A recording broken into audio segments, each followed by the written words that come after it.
ఒక ట్రైలర్ చూసి, ఒక చిన్న టీజర్ చూసి బాగా టెంప్ట్ అయ్యాను. ఆ సినిమా తర్వాత ఇదేంటి భలే ఉండిందే అనుకున్న టైంలో 'అఖండ 2' సినిమాకెళ్తే అక్కడ మధ్యలో మళ్ళీ ట్రైలర్ ఏశారు. ఏంట్రా ఇది ఇంత బావుంది. ఎందుకో దీన్ని భలే హాంట్ చేస్తుందనిపించింది. అందుకే ఆ దర్శకుడితో మాట్లాడాలనిపించింది. ఆ దర్శకుడి పేరు మురళీకాంత్. ఆ సినిమా పేరు 'దండోర'. హాయ్ మురళి గారు. Hi sir. నమస్కారం. Hi sir. నమస్తే సార్. వెరీ హ్యాపీ అండి. ఒక చాలా మనం ఇప్పుడు అర్బన్ స్టోరీస్ చూస్తుంటాం. సార్. కానీ రూరల్ స్టోరీస్‌లో నుంచి ఒక బ్యూటిఫుల్ మట్టి వాసన వస్తుంది మీ సినిమా. యాహ్! సార్. అదే ప్రయత్నం. యాహ్! చాలా మంచిగా అనిపించింది. ఆ క్యారెక్టరైజేషన్స్ అన్ని డివైడ్ చేసిన విధానం గానీ, సార్. ఆ టీజర్‌లో చూసినప్పుడు గానీ, ఏంటో ఒక ఎమోషన్ ఉండింది అందులో. సార్. అది ఏమై ఉంటదా అని చెప్పేసి ఒక క్యూరియాసిటీ ఉండి, మీ నిర్మాత గారికి ఫోన్ చేస్తే, మా డైరెక్టర్ గారిని పంపిస్తాను సార్ బాగా మాట్లాడతారని చెప్పారు. So happy. ట్రై చేస్తాను సార్. నాకు చాలా హ్యాపీ సార్ మీతో మాట్లాడడం. అంటే మీ పాడ్‌కాస్ట్‌లో అయి చూస్తాను నేను. చాలా అంటే నీట్‌గా, సెన్సిబుల్‌గా, కరెక్ట్‌గా టు ద పాయింట్‌గా లైవ్లీగా ఉంటాయి. So, I'm very happy. I'm glad that I'm here. Yeah! అయితే వాట్ ఈస్ దండోరా అండి? ఇప్పుడు నాకు దండోరా అనంగానే నాకు గుర్తొచ్చేది. సార్. మా ఊర్లో అరే పలానా చోట ఇయ్యాల బియ్యం వచ్చింది తీసుకెళ్ళండి హో పర్ఫెక్ట్. యాహ్! యాహ్! అని చెప్పేసి వచ్చి మాట్లాడుతూ ఉంటారనమాట. రైట్. మేము మా ఊర్లో అట్లా జరిగినప్పుడల్లా క్రికెట్ ఆడుకునే వాళ్ళందరం కూడా వెళ్ళి అరే ఏం చెప్తున్నాడో చూద్దాం అని చెప్పేసి ఆ డప్పు సౌండ్ ఇంకా నాకు చెవుల్లో మారుమోగుతూనే ఉంటుంది. రైట్. అలాగా దండోరా అని అనగానే మళ్ళీ మీరు తీసుకున్న ఒక పాయింట్ కూడా నాకు విపరీతంగా నచ్చింది. సార్. అసలు వాట్ ఈస్ దండోరా సార్? సార్ ఇదే బేసికల్లీ మీరు చెప్పిందే. ఒక విషయాన్ని ఏదైనా చాటింపు వేయాలి అని అంటే మనం దండోరేసి చాటింపు చెప్తాం. అంటే లైక్ ఊర్లో అందరికీ ఊరు మధ్యలోకి ఉండి రేషన్ వచ్చింది, లేకపోతే పలానా రోజు పలానా పంచాయతీ ఉంది, లేకపోతే ఈ పర్టికులర్ ఈవెంటో లేకపోతే మనం పండగ చేద్దాం అనుకుంటున్నాం అని ఒక డిక్లరేషన్, ఒక అనౌన్స్మెంట్ ఉంటుంది కదా. సో నా సినిమా ఒక అనౌన్స్మెంటే సార్. నా సినిమా నేను చెప్తున్న ఒక అనౌన్స్మెంట్, నాకు అనిపించిన ఒక మెసేజ్ని అనౌన్స్మెంట్గా చెప్తున్నాను. లైక్ ఈ నేను దండోరా ఏం వేస్తున్నాను అనేది మీరు సినిమా చూస్తే తెలుస్తుంది. బట్ దండోరా అనే టైటిల్ దీనికి అని నా దండోరా ఏంటి అంటే నేను చెప్తుంది ఒకటి, ఒక అనౌన్స్మెంట్ చెప్తున్నాను. ఊరు మధ్యలో కాకుండా సిటీ మధ్యలో మన తెలుగు రాష్ట్రాల మధ్యలో నుంచొని ఇది కాదు కదా, ఇలా కాదు కదా, ఇలా ఉందాము, ఇలా బాగుంటుందేమో ఒకసారి ఆలోచించండి అని ఒక దండోరా వేసి చూద్దామని ట్రై చేస్తున్నాను. యాక్చువల్లీ దండోరా వేసేవాళ్ళు కొంచెం నిమ్న జాతి వాళ్ళగా మనం అనుకుంటూ ఉంటాం. అవును, వాళ్ళకే అది కేటాయిస్తారు కూడా. కరెక్ట్. దండోరా వేసే వాళ్ళు ఆక్యుపేషన్ వాళ్ళకి వాళ్ళ ఆక్యుపేషన్ అది. ఆక్యుపేషన్ని కూడా మీరు టచ్ చేశారా ఇందులో? అంటే అదే సార్. అంటే బేసికలీ దండోరా అనే దాని చుట్టూ చాలా ఎమోషన్స్, చాలా సోషియో పొలిటికల్ ఇష్యూ థింగ్స్ ఇప్పుడు మీరు చెప్పినట్టు చాలా ఉన్నాయి. సో ఇప్పుడు ఈ రోజుల్లో 2025లో నేను వేస్తున్న దండోరా వచ్చేసి బేసికలీ ఆ పర్టికులర్ పాయింట్ని వాడుకుంటూ, ఆ పర్టికులర్ ప్రాక్టీస్ని వాడుకుంటూ, ఒక విషయాన్ని అందరి మధ్యలో చెప్పాలనే ఒక ప్రాక్టీస్ని వాడుకుంటూ, మన ఊళ్ళలో మన చుట్టూ ఉన్న ఒక సోషియో పొలిటికల్ థింగ్ని, ఒక చిన్న సోషల్ ఇష్యూని కూడా రేజ్ చేస్తూ దాని గురించి మాట్లాడుతూ, దాని త్రూ ఈ క్యారెక్టర్స్ మనం ఎలా ఉంటాం, మనం ఎలా బిహేవ్ చేస్తాం, ఏం చేస్తే బాగుంటుంది. అంటే 2025లో ఉన్నాం. ఒకప్పుడు అనుకునేవాళ్ళం ఇంకొక 10 సంవత్సరాలు 20 సంవత్సరాలు దాటితే ఆ కులాలు జాతులు ఏమి ఉండవరా, అందరూ వెళ్ళిపోతారని. ఇది సినిమాల్లో కూడా ఉంటుంది. ఇప్పుడు మీరు 90s సినిమాలో చూస్తే ఒక కాస్ట్ బేస్ సినిమా ఉంటుంది. అందులో లాస్ట్ డైలాగ్ ఇదే ఉంటుంది, ఇప్పుడైతే ఓకే, ఇంకొక 10-15 సంవత్సరాల్లో అందరూ అమెరికా వెళ్తున్నారు, పెద్ద పెద్ద ఉద్యోగాలు చేస్తున్నారు, ఎవడొన్ని పట్టించుకుంటాడు అని. 2025లో ఉన్నాం, సేమ్ మళ్ళీ అదే మాట అంటున్నాం. మనం అంటే ఓకే, మన తర్వాత వచ్చేవాళ్ళైనా కానీ. అంటే ఇది ఎట్లా అయిపోయిందంటే సార్, నాకెందుకులే అన్నట్టు ఒకటి. రెండోది ఏంటంటే సొసైటీలో చాలా రిజిడ్గా, చాలా పాతుకుపోయి ఉంది ఇది. ఇప్పుడు అమెరికా పోయినా అమెరికా తీసుకెళ్ళిపోయారు మనలో దీన్ని. దురదృష్టకరం. బట్ పాయింట్ ఏంటంటే ఇట్లాగా చెప్పుకుంటూ దాటేస్తున్నామా అన్న ఉద్దేశంలో నుండి. అండ్ రెండోది ఏంటంటే ఈ కథ చెప్పాలనుకున్నప్పుడు ఈ కథ ఇలా అయితేనే బాగుంటుంది. నేను విలేజ్ కథ చెప్తూ, ఊరు కథ చెప్తూ, ఊర్లో ఉన్న చిన్న చిన్న సామాజిక అంశాలను నేను స్పృశించకపోతే అన్యాయం చేసిన అవుతాను ఆ జానరాకి కానీ దానికి. అలాగని ఒక సినిమా అంటే సినిమాకు ఒక గ్రామర్ ఉంటుంది, ప్రొడ్యూసర్ డబ్బులు పెడతాడు, సో తనకు కూడా ఒక కమర్షియల్ ఇది ఉంటాయి. ఇవన్నిటినీ బ్యాలెన్స్ చేస్తూ అయితే ఒక బ్యూటిఫుల్ దండోరా వేసాను. గట్టిగానే వేసారు. 25వ తారీఖు మీరు నిజంగా 25వ తారీఖు కోసం నేను కూడా ఎదురు చూస్తున్నాను. ఎందుకంటే ఇలాంటి సినిమాలు చాలా అరుదుగా వస్తాయి. ఇప్పుడు మీరు కనుక గమనిస్తే ఒక తమిళనాడులో ఇంకా మనం చూస్తే ఒక వెట్రిమారన్, పారంజిత్, మొన్న మధ్య ఇంకొక మారి సెల్వరాజ్, వీళ్ళందరూ కూడా ఒక గ్రూప్ ఆఫ్ పీపుల్ ఒక విషయాన్ని చాలా ఖచ్చితత్వంతో చెప్తారు. రైట్. ఒకటే పాయింట్ మీద నించుంటారు. వాళ్ళు ఇంకా మళ్ళీ అటు ఇటు బెస్కరు. రైట్. క్లియర్గానే ఉంటారు. ఎంత సినిమా అయినా సరే, దాన్ని ఎంత గ్లామర్ ఫీల్డ్ అయినా, రజనీకాంత్ని పెట్టినా వాళ్ళు చెప్పాలనుకున్న విషయాన్ని చెప్తారు. మీరు ఎంతవరకు నించున్నారు ఆ స్టాండ్ మీద? 100% సార్. నేను ఈ కథ అదే చెప్తున్నాను కదా సార్. ఇప్పుడు నేను ఈ కథని ఇలాగా చెప్పాలి, అలాగా చెప్పాలనుకున్నప్పుడు సినిమా తీస్తున్నాను కాబట్టి సినిమాకు కొన్ని గ్రామర్, సినిమాకు కొన్ని ఫండమెంటల్స్ ఉంటాయి. అది పాటిస్తూనే నేనేం చెప్పాలనుకున్న విషయాన్ని మాత్రం ఎక్కడ డైల్యూట్ చేయలేదు. ఆ విషయం కూడా ప్రేక్షకుడికి నాకంటే నా ఎక్స్‌పీరియన్స్‌లో నేను సినిమాకి ఎందుకు వెళ్తాను సార్. నేను ఎమోట్ అవ్వడానికి, ఎమోషనల్ ఫీల్ అవ్వడానికి, ఎప్పుడో రిలీజ్ అవడానికి. అంతే కదా. ఇప్పుడు జనరల్‌గా మనం బయట ఏడవం సార్. జనాలు ఎంత బాధ ఉన్నా ఏడవం. సినిమా థియేటర్‌లో ఒక ప్రైవసీ ఉంటుంది. అదొక చిన్న ఒక గుడ్ ఫీలింగ్ ఉంటుంది. చాలా బాగా చెప్పారు. సినిమా థియేటర్‌లో ప్రైవసీ ఉంటుంది అవును. మాట. అది మీరు చూస్తే ఎంత హ్యాపీగా ఎంత అంటే మీరు చాలా ఉద్వేగానికి లోనవ్వడం కానీ, లేకపోతే నవ్వడం కానీ, ఏదైనా కానీ మీరు ఒక ఏ బేసిజం లేకుండా హ్యాపీగా ఎక్స్‌ప్రెస్ చేయగలుగుతారు. అంటే పక్కనోడు ఉన్నాడా లేడా అనేది కూడా మీకు సంబంధం లేదు. ఏ ఎమోషన్ అయినా సరే పర్ఫెక్ట్‌గా తీసుకోవచ్చు. పర్ఫెక్ట్‌గా అంటే అది ఒక బ్యూటిఫుల్ స్పేస్ సార్. అది ఒక మెడిటేషన్ సెంటర్ లాంటిది. సో దాంట్లో మనం ఏదైనా విషయం చెప్పాలి అనుకున్నప్పుడు ఒక ఆడియన్గా అక్కడికి వచ్చినప్పుడు తనకు అన్నీ ఇవ్వాలి అనే ఉద్దేశంతోనే సినిమాలు తీస్తాం. అంటే సినిమాల్లో నేను చెప్పాలనుకున్న మాట ఒక వాట్సాప్ మెసేజ్ కింద చేయొచ్చు, లేకపోతే నేను ఒక పేపర్లో ఒక చిన్న ఆర్టికల్ కూడా రాసి ఉండొచ్చు. సినిమా అన్నప్పుడు సినిమాకి నేను కొన్ని ప్రామిస్ చేస్తున్నాను. నేను నీకు 200 రూపాయలు టికెట్ తీసుకుంటున్నావు కదా, నువ్వు హాల్లోకి వస్తున్నావు కదా, నీ టైంకి వర్త్ ఉంటుంది, నీకు నువ్వు ఏదైతే కొన్ని అనుకొని వస్తున్నావో అందులో అన్ని 100% నేను ఇస్తాను అనేది ఒక చిన్న ప్రామిస్, అన్సెడ్ ప్రామిస్ ఉంటుంది ఒక డైరెక్టర్కి, ఒక ఆడియన్కి. అవన్నిటిని పాటిస్తూనే నేనేం చెప్పాలనుకుంటున్న విషయాన్ని ఖచ్చితంగా చెప్పాలనేది అయితే ఉద్దేశం. అందుకని నేను ఎక్కడ కూడా డీవియేట్ అవ్వకుండా టైటిల్ నుంచి కూడా, నాకు టైటిల్ ముందు చెప్పినప్పుడు కూడా దండోరా అనే దాన్ని నేను మా ప్రొడ్యూసర్ బలంగా అనుకున్నాం దండోరా అనేది బాగుంటుందని. చాలామంది చెప్పారు దండోరా అంటే బాక్స్ ఇస్తారు, ఈ సినిమా అదంటారు ఇది అంటారు అని. నా కథ మీరు కథ వచ్చి చూసినప్పుడు బ్యూటిఫుల్ కథ కదా, ఈ కథకి దండోరానే కరెక్ట్ కదా అన్న ఫీలింగ్ అయితే ఖచ్చితంగా ఉంటుంది. సో నేను అక్కడ కూడా కాంప్రమైజ్ అవ్వకుండా మా ప్రొడ్యూసర్కి థ్యాంక్స్ చెప్పాలి ఈ విషయంలో. 100% బ్యాక్. నువ్వు చెప్తున్న కథ ఎమోషన్ దండోరా అనేది రైట్ టైటిల్. చూద్దాం మనం, అంటే దీన్ని బ్రేక్ చేద్దాం, జనాల్లో ఇది ఉంది కదా, సరే దీన్ని ఛాలెంజ్గా తీసుకుందాం అనే ఉద్దేశంతో వచ్చాను. అంటే ఇప్పుడు ఒక దండోరా అనగానే ఒక న్యూస్ అండి యాక్చువల్లీ. Yes, announcement. పర్టికులర్గా రూరల్ వాళ్ళకి మాత్రం అసలు మీకు అక్కడ చెట్ల కింద కూర్చునే వాళ్ళు, లేకపోతే టీ బడ్డీల కింద కూర్చొని మాట్లాడుకుంటా రోజును వెళ్ళదీసే వాళ్ళకు ఈ దండోరా రాగానే ఒక అరే ఏదో వచ్చిందిరా, ఏదో అనౌన్స్మెంట్ అనే ఒక ఫీల్ వస్తుంది. ఎందుకు ఆ న్యూస్ అంటున్నాను అంటే, ఆ ఊరికి సంబంధించి ఆ ప్రాంతానికి సంబంధించిన వాళ్ళ యొక్క ఉద్వేగం అది. Yeah, correct 100%. అప్పుడు దానికి సంబంధించి తీసుకున్న ఒక దాన్ని మీరు ఇప్పుడు సినిమాలకు కన్వర్ట్ చేసినప్పుడు అంటే ఎంతవరకు కన్వర్ట్ చేయగలిగారు దండోరా అనేది నాకు డౌట్. అదే సార్, నేను ఏమంటానంటే నేను అందులో ఎసెన్స్ తీసుకున్నాను. ఇప్పుడు నేను ఆ ఎగ్జాక్ట్ ప్రాక్టీస్ని తీసుకోలేదు. ఎవరు మా సినిమాలో వెళ్ళి దండోరా వేరు. నేను ఒక విషయాన్ని దండోరా నుంచి నేను తీసుకున్న విషయం ఏంటంటే, ఇతనికి ఒక విషయం చెప్పమని చెప్పారు. ఈయన ఊరిలో ఒక సెంటర్లో ఇక్కడైతే 100 మంది వస్తారు, ఇక్కడ నేను చెప్పే మెసేజ్ 100 మందికి చేరుద్ది అని ఆయనకు జడ్జ్మెంట్ ఉంటుంది. ఆయన ఎక్కడ మూలకేసి ఎగ్జాక్ట్లీ నా పాయింట్ కూడా అదే. ఇప్పుడు ఏ పాయింట్ని మీరు దండోరా అనే టైటిల్ పెట్టేసి ఎవరికి చెప్పాలనుకుంటున్నారు? మనందరికీ సార్. ఎందుకంటే నాకు ఈ సినిమాలో నేను మొన్న కూడా చెప్తున్నా, ఏంటి నా మెసేజ్ ఇస్తున్నావా, జనాలు మారిపోతారనుకుంటున్నావా, మార్చాలనుకుంటున్నావా, ఇప్పుడు చెప్పిన విషయాన్ని చూసి జనం మారిపోవాలనుకుంటున్నారంటే నేను నమ్మను సార్. ఫస్ట్ ఆఫ్ ఆల్ నేను చాలా సినిమాలు చూస్తూ ఉంటాను. నేను ఏ సినిమాకి మారాను నాకు తెలియదు, నేను మారలేదు కూడా. అంటే నా జీవితంలో నేను మారడం అనేది చాలా పెద్ద మార్పు సార్. అది చాలా ఎవరి జీవితంలో అయినా అంత ఈజీగా మారరు మనుషులు, కానీ ఎక్స్పీరియన్సెస్ వస్తుంటాయి. మీ ఎక్స్పీరియన్స్ని బట్టి మనం చిన్నగా షిఫ్ట్ అవుతుంటాం, అలైన్మెంట్ మారుతూ ఉంటుంది. ఇప్పుడు మనకు ఆ ఎక్స్పీరియన్స్ వచ్చాక అరే నాకు పలానా ఎక్స్పీరియన్స్ అయిందిరా బాబు నేను చేయను అంటాడు. ముందు ఇంకోటి చెప్పాడు అనుకోండి, వాడు నువ్వేంటా చెప్పేది నాకు తెలియదా అని అంటాడు. కానీ వీడు ఎక్స్పీరియన్స్ అయ్యాక వాడు చెప్పకముందే వద్దురా బాబు నాకు ఆ ఎక్స్పీరియన్స్ ఆల్రెడీ అయింది అంటాడు. సో నేను ఈ సినిమాని ఇప్పుడు ఎవరైతే ఈ ఎక్స్పీరియన్సెస్ని అసలు ఎక్స్పీరియన్స్ చేసే అవకాశమే లేదో, ఇప్పుడు మన హైదరాబాద్లో మెయిన్లీ చాలామంది నేను ఫ్రెండ్స్ మాట్లాడుతున్నప్పుడు గుడ్ థింగ్ ఏంటంటే దెర్ ఇస్ నో డిస్క్రిమినేషన్ లాగా ఇక్కడ ఇంత గట్టిగా లేదు. ఎందుకంటే ఇక్కడ చాలా ఇంటర్ కనెక్టెడ్ ఉన్నాయి అన్ని మన విషయాలు. కానీ మనం పొద్దున్న లేస్తే దాకా అన్ని రకాల వాళ్ళతో మాట్లాడాలి, అన్నిటిని కలుపుకోవాలి.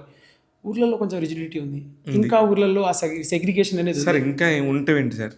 ఒక ఇంటి ముందు నుంచి చెప్పులు వేసుకుని వెళ్ళకూడదు అనే రూల్స్ ఇంకా కొన్ని ప్రాంతాల్లో ఉన్నాయి. అదే చెప్తున్నాను కదా, ఆ రిజిడిటీ ఉంది అక్కడ. మనం అక్కడ వెళ్ళలేకపోవచ్చు, మనం అక్కడ అది చూడలేకపోవచ్చు. కానీ నాకు సాడ్ పార్ట్ ఏంటో చెప్పండి సార్. చెప్పండి. వాళ్ళు రూల్ పెట్టిన వాళ్ళు ఓకే, కానీ దాన్ని పాటిస్తున్న వాళ్ళని చూస్తే సాడ్ సార్. నేను ఈ బాధ తెలుసా సార్, ఈ విషయం మీకు చాలా సూపర్గా అడిగారు సార్. ఇది ఒక రకమైన సోషల్ కండిషనింగ్ సార్. అంటే ఒక ఇన్ఫీరియారిటీ కాంప్లెక్స్ అనేది ఒక మనిషి మీద ఎంత ప్రభావం చూపిస్తుంది అంటే మీరు చెప్పేది ఎట్లా అంటే ఎగ్జాక్ట్లీ ఏంటంటే ఇవాళ లేదు కదా డిస్క్రిమినేషన్, ఎందుకు రావట్లేదు ముందుకి అని అంటే సోషల్ కండిషనింగ్ అనేది చాలా పవర్ఫుల్ థింగ్ సార్, చాలా పవర్ఫుల్ థింగ్. ఒక మెకానిక్ లాగా లోపల ఫిక్స్ అయిపోయింది. నీకు కొన్ని విషయాలు నీకు చెప్పకనే సొసైటీ చెప్తున్నప్పుడు అసలు అది ఎట్లా ఉంటుంది అంటే సార్, ఇది బనానా ఎక్స్పెరిమెంట్ ఉంటుంది. ముగ్గురు ఒక మంకీ బనానా కడతారు. ఇప్పుడు ఏంటంటే ముగ్గురు ఉంటే మంకీలు బేసిక్గా అవి తినడానికి వెళ్తున్నప్పుడు ఫుల్ వాటర్ కొడతారు. ఈ వాటర్ కొట్టేసరికి ఈ 3 మంకీలకి లైక్ తెలుస్తుంది నిచ్చెన ఎక్కుతుంటే వాటర్ కొడుతున్నారని. సో ఇందులోంచి రిప్లేస్ చేస్తారు, రెండింటిని రిప్లేస్ చేసి ఇంకో కొత్త మంకీని తీసుకొస్తారు. ఆల్రెడీ ఉన్న మంకీ ఏంటంటే ఎవరు వెళ్ళమాకరా బాబు పైకి వెళ్తే వాటర్ పడతానని లాగుతూ ఉంటుంది. ఈ మంకీకి ఏంటి ఈడు ఎందుకు వెళ్ళట్లేదు, నన్ను ఎందుకు వెళ్ళట్లేదు అనుకుంటాడు. కరెక్ట్. సోషల్ కండిషనింగ్ అంత పవర్ఫుల్గా ఉంటుంది సార్. మిమ్మల్ని పక్కనోడు నువ్వు కొత్తగా ఉన్నాడు కుర్రోడు ఏంటంటే ఎందుకు వెళ్ళకూడదు, నేను చెప్పులు ఎందుకు విసగకూడదు, నేను ఎందుకు సైకిల్ ఎక్కకూడదు, నేను ఎందుకు బైక్ వేసుకుని వాడు ముందు నడవకూడదు, ఇవన్నీ అడుగుతుంటాడు. ఈ పెద్ద ఆయన ఏం చేస్తాడు అని అంటే ఒరే వద్దురా ఎందుకురా మనకి, సరే నువ్వు చేద్దాం అనుకుంటున్నావు కదా మనం విడిగా ఎక్కడ ఇలా కాదురా ఊర్లలో వద్దురా. ఈ కండిషనింగ్, ఈ ఇన్ఫీరియారిటీ కాంప్లెక్స్ అనేది రూటెడ్ సార్. ఇది జీన్స్. చాలా సాడ్ పార్ట్ ఏంటంటే నిజంగా మీరు చెప్పినప్పుడు 2025లో కూడా సార్ ఇది అనుభవిస్తున్నారు, చాలా ఘోరంగా అనుభవిస్తున్నారు. అవును సార్. మీరు గమనిస్తే 90sలో ఒక పర్టికులర్గా ఒక ఏరియాకి మాత్రము లేకపోతే ఆ పర్టికులర్ ఒక వీధిలోనే ఉండే ఈ డిస్క్రిమినేషన్ ప్రపంచం మొత్తానికి వ్యాపించింది సార్. సార్ దారుణం సార్. నేను అదే చెప్తున్నా కదా, నేను యూఎస్లో 5 years నేను జాబ్ చేశాను ఐటీలో. అంటే నాకు యూఎస్ చాలా నేర్పించింది సార్. చాలా అంటే ఎట్లా అంటే ఒక దగ్గర మనిషిలో ఒక కాన్ఫిడెన్స్ ఇది పెంచింది యూఎస్ నాకు. ఎందుకంటే అక్కడ ఆపర్చునిటీస్ కానీ జనాలు ట్రీట్ చేసే విధానం కానీ చాలా బ్యూటిఫుల్గా, చాలా ఎట్లా అంటే there is no need of అంటే ఇంక ఎక్స్ట్రా వాల్యుయేషన్ ఏం అవసరం లేదు, నువ్వు మనిషిగా ఉంటే చాలు. అండ్ రెండోది నువ్వు చేసే పనిని బట్టి నీకు వాల్యూ ఉంటుంది. అది చాలా బ్యూటిఫుల్ ఉంటుంది. అంటే బేస్ సార్ ఒక ఇమాజిన్ చేయండి, మీరు ఒక ప్లేస్లో ఉన్నారు, అక్కడ మీరు ఎవరు ఏంటి అని తెలియకుండా మీరు చేస్తున్న పనికి ఫుల్ రెస్పెక్ట్ ఉంది. అలా రెస్పెక్ట్ ఉన్న పనికి మీరు పని చేస్తున్నారు, హ్యాపీగా నవ్వుతున్నారు, మనస్ఫూర్తిగా నవ్వుతున్నారు, వెళ్ళిపోతున్నారు. మీరు 10 రూపాయలు సంపాదించినా చాలా హ్యాపీగా ఉంటారు. మనిషిని మంచిగా రెస్పెక్ట్ చేసిన మన దగ్గర చేస్తున్న అక్యుపేషను, వాడు ఎక్కడి నుంచి వచ్చాడు, వాడి సోషల్ స్టాండింగ్ ఏంటి, పొజిషనింగ్ ఏంటి, ఇవన్నీ చూసి మనం ఎప్పుడైతే చెప్తామో మనిషిలోనే చాలా లేయర్స్గా కట్ అయిపోయి ఉంటాయి లోపల. ఇక్కడ నేను మాట్లాడచ్చా లేదా, ఇక్కడ నేను మాట్లాడితే ఏమవుద్దో, వాడు ఏమన్నా పుసుక్కుని అనేస్తే నేను ఎంత ఫీల్ అయిపో అంటే మనిషికి ఏమంటారు దాన్ని ఏమంటారు దాన్ని డిఫెన్స్ మెకానిజం అంటారు కదా సార్. లేయర్స్గా ఉంటుంది సార్ ఇక్కడ. కానీ ఇన్ని లేయర్సా ఒక్క ఇండియన్స్కి మాత్రమే ఇన్ని లేయర్స్ ఉన్నాయి. మీరు గమనిస్తే మీరు మాట్లాడుతున్నారు కాబట్టి యూఎస్ గురించి మాట్లాడుతున్నారు కాబట్టి నాకు తెలిసి 2000 వరకు యూఎస్లో ఇలాంటి పరిస్థితి లేదు సార్. ఎప్పుడైతే ఈ ఐటీ పెరిగిందో, ఎంసీఏలు స్టార్ట్ అయిపోయిన తర్వాత ఏదైతే ఐటీ దాని మీద ఎంఎస్ చేసి యూఎస్ వెళ్ళిపోయారో వీళ్ళందరూ తీసుకెళ్ళి మోసుకెళ్ళారు సార్. నాకు నిజంగా కొన్ని అంటే అసలు ఆ కమ్యూనిటీ సిస్టమ్ని డెవలప్ చేశారు చూడండి. వాళ్ళు చేసుకుంది వెల్త్ని డెవలప్ చేయలేదు, ఈ సిస్టమ్స్ని డెవలప్ చేసుకుంటూ వెళ్ళారు. అంటే సాడ్ పార్ట్ అండి చాలా చాలా దారుణమైన హిపోక్రసీ. మళ్ళీ మీరు చూడండి, నేను పొద్దున్నే ఏదో చూస్తున్నాను, ఎవరితో ఇంటర్వ్యూ చూస్తున్నాను. ఏంటంటే మన ఇండియన్స్ని H1Bలు తగ్గించేస్తున్నారు, ఇండియన్స్ ఎక్కువైపోయారని చెప్పి గ్రీన్ కార్డ్స్ తగ్గిస్తున్నారు అనగానే ఒక్కసారిగా బాధ వేస్తుంది అందరికీ. అసలు ఏంటది అట్లాగా మేము స్కిల్డ్ పీపుల్, మేము కదా ముందుకు వెళ్ళాలి అది అని చెప్పేసి మనం ఒక్కసారి గొంతులేసి మాట్లాడుతాం. నువ్వు అదే విషయం ఇక్కడ చేస్తున్నావు. ఇండియాలో వచ్చేసి నువ్వు ఇక్కడ పుట్టావు కాబట్టి నువ్వు ఇది నీ సోషల్ స్టాండింగ్ అని చెప్తున్నావు. అంటే నీకు టచ్ అవునంత వరకు, నీకు ఇంపాక్ట్ అవునంత వరకు అది ఇష్యూ కాదు. దాన్ని అలాగా చెప్తామంటే మనకి తరతరాల నుంచి వస్తుంది. నేనేం చేస్తున్నా కొత్తగా, మా తాతల నుంచి వస్తుంది ఆచారం. అంటే ఇప్పుడు కల్చర్ని, ట్రెడిషన్ని కూడా ఎవాల్వ్ చేసుకుంటూ వెళ్ళాలి సార్. అది అందుకనే మనకి చాలా విషయాలు ముందుకు బాగా గొప్పగా నమ్మినవి ఇప్పుడు కాదు, మనం తెలుసుకున్నాం. అయ్యో అది కాదు, తప్పు అని చెప్పి తెలుసుకొని ముందుకెళ్ళిన విషయాలు చాలా ఉన్నాయి. అలాగే ప్రతిదీ కూడా ఎవాల్వ్ అవుతూ ఉండదు. కానీ దరిద్రం ఏంటంటే ఈ ఒక్క ఆస్పెక్ట్లోనే, ఈ కమ్యూనిటీ కాస్ట్ అనే ఆస్పెక్ట్లోనే రిజిడ్ అవుతూ వస్తున్నారు జనాలు. ఇప్పుడు మీరు చూడండి, ఐడెంటిటీ క్రైసిస్లో ఉన్నారు సార్ చాలామంది. ఎట్లా అనంటే ఇప్పుడు నేను ఇది చేసి ఇది నా గొప్పతనం అని చెప్పడం కంటే నా కాస్ట్ ఎవడన్నా చేస్తే నేనేం చేయక్కర్లేదు, వాడిని ఆపాదించుకుంటే చాలు, ఆపాదించుకుంటే చాలు, అది పలానాడు మా ఓడరా అని చెప్పి. ఇప్పుడు అసలు ఇంత దరిద్రమైన మైండ్ సెట్ సార్ అది వాలిడేషన్ చేస్తున్నారు జనాలు కూడా. ఒక గుంపుగా కూడి ఏమంటారు దాన్ని, ఒక చిన్న ఇదిగా కూడి అసలు ఏంటి అంటే ఇప్పుడు ఇదే గుంపులుగా మనకి యూఎస్లో కూడా జరుగుతున్నాయి. సాడ్ పార్ట్ ఏంటంటే అందరు చదువుకున్నారు మళ్ళీ. అంటే వాళ్ళు 10 మందికి తిరిగి చెప్పాల్సిన వాళ్ళు ఇందులో లోతుగా వెళ్తున్నారు. అంటే ఇంకా వాళ్ళు లాజికల్గా కూడా కొన్ని ఆన్సర్లు ఇస్తున్నారు దీన్ని. అంటే ఏం చేయాలి ఇంకా ఇప్పుడు చదువుకోనోడు అలాగ చేస్తున్నాడంటే సరే వాడికి చెప్పొచ్చో లేకపోతే సరే పాపం తెలియదు, నాలెడ్జ్ ల్యాక్ ఆఫ్ అవేర్నెస్ అనొచ్చు. నువ్వు చదువుకొని నీకు అన్నీ తెలుసు and you know that skill and particular ఏదైతే కాస్ట్ ఉందో they doesn't go hand in hand. Like అంటే skill is like independent to every individual.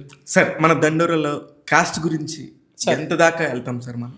చాలా చాలా చాలా డీప్గా వెళ్తాం సార్. అంటే నేనేమంటున్నానంటే అగైన్ అదే కథలో క్యారెక్టర్స్, ఆ క్యారెక్టర్స్ త్రూ కథ లైక్ ఈ పాయింట్స్ చెప్తాం. అంటే ఇది ఒక విషయంగా కాకుండా. అండ్ రెండోది ఏంటంటే నేను మాట్లాడుతున్న విషయం ఏదైతే ఉందో దండోరాలో, దీంట్లో ఒక ఒక గంపతైన ట్విస్ట్ ఉంటుంది. అంటే ఇక్కడ బాధించబడేవాడు అగ్రవర్ణుడు, లైక్ ఒక అగ్రకులస్తుడే బాధించబడుతుంటాడు. సో మీరు మామూలుగా మన సినిమాలో చూస్తే నిమ్న వర్గాల వాళ్ళు బాధించబడుతుంటారు, అగ్రవర్ణాల వాళ్ళు ఏమో దాన్ని ఇది చేస్తూ ఉంటారు. ఇక్కడ ట్విస్ట్ చేశాను. ఎందుకంటే కులం అనేది in itself is a wrong thing sir, bad thing sir. నువ్వు ఆ కులం కన్ఫైన్స్లో ఉన్నంత వరకే ఎవడైనా నేను రెస్పెక్ట్ చేస్తాడు. నువ్వు అగ్రవర్ణం అవ్వచ్చు, ఎవరు ఏ వర్ణమైనా అయ్యొచ్చు. నువ్వు కులానికి ఎప్పుడైతే ఎదురు తిరిగావో నువ్వు వాడి శత్రువు. అది ఎవడైనా కావచ్చు. నువ్వు వాడి రూల్స్ ప్రకారం ఆడుతున్నంతసేపు వాడు మనోడరా అంటాడు.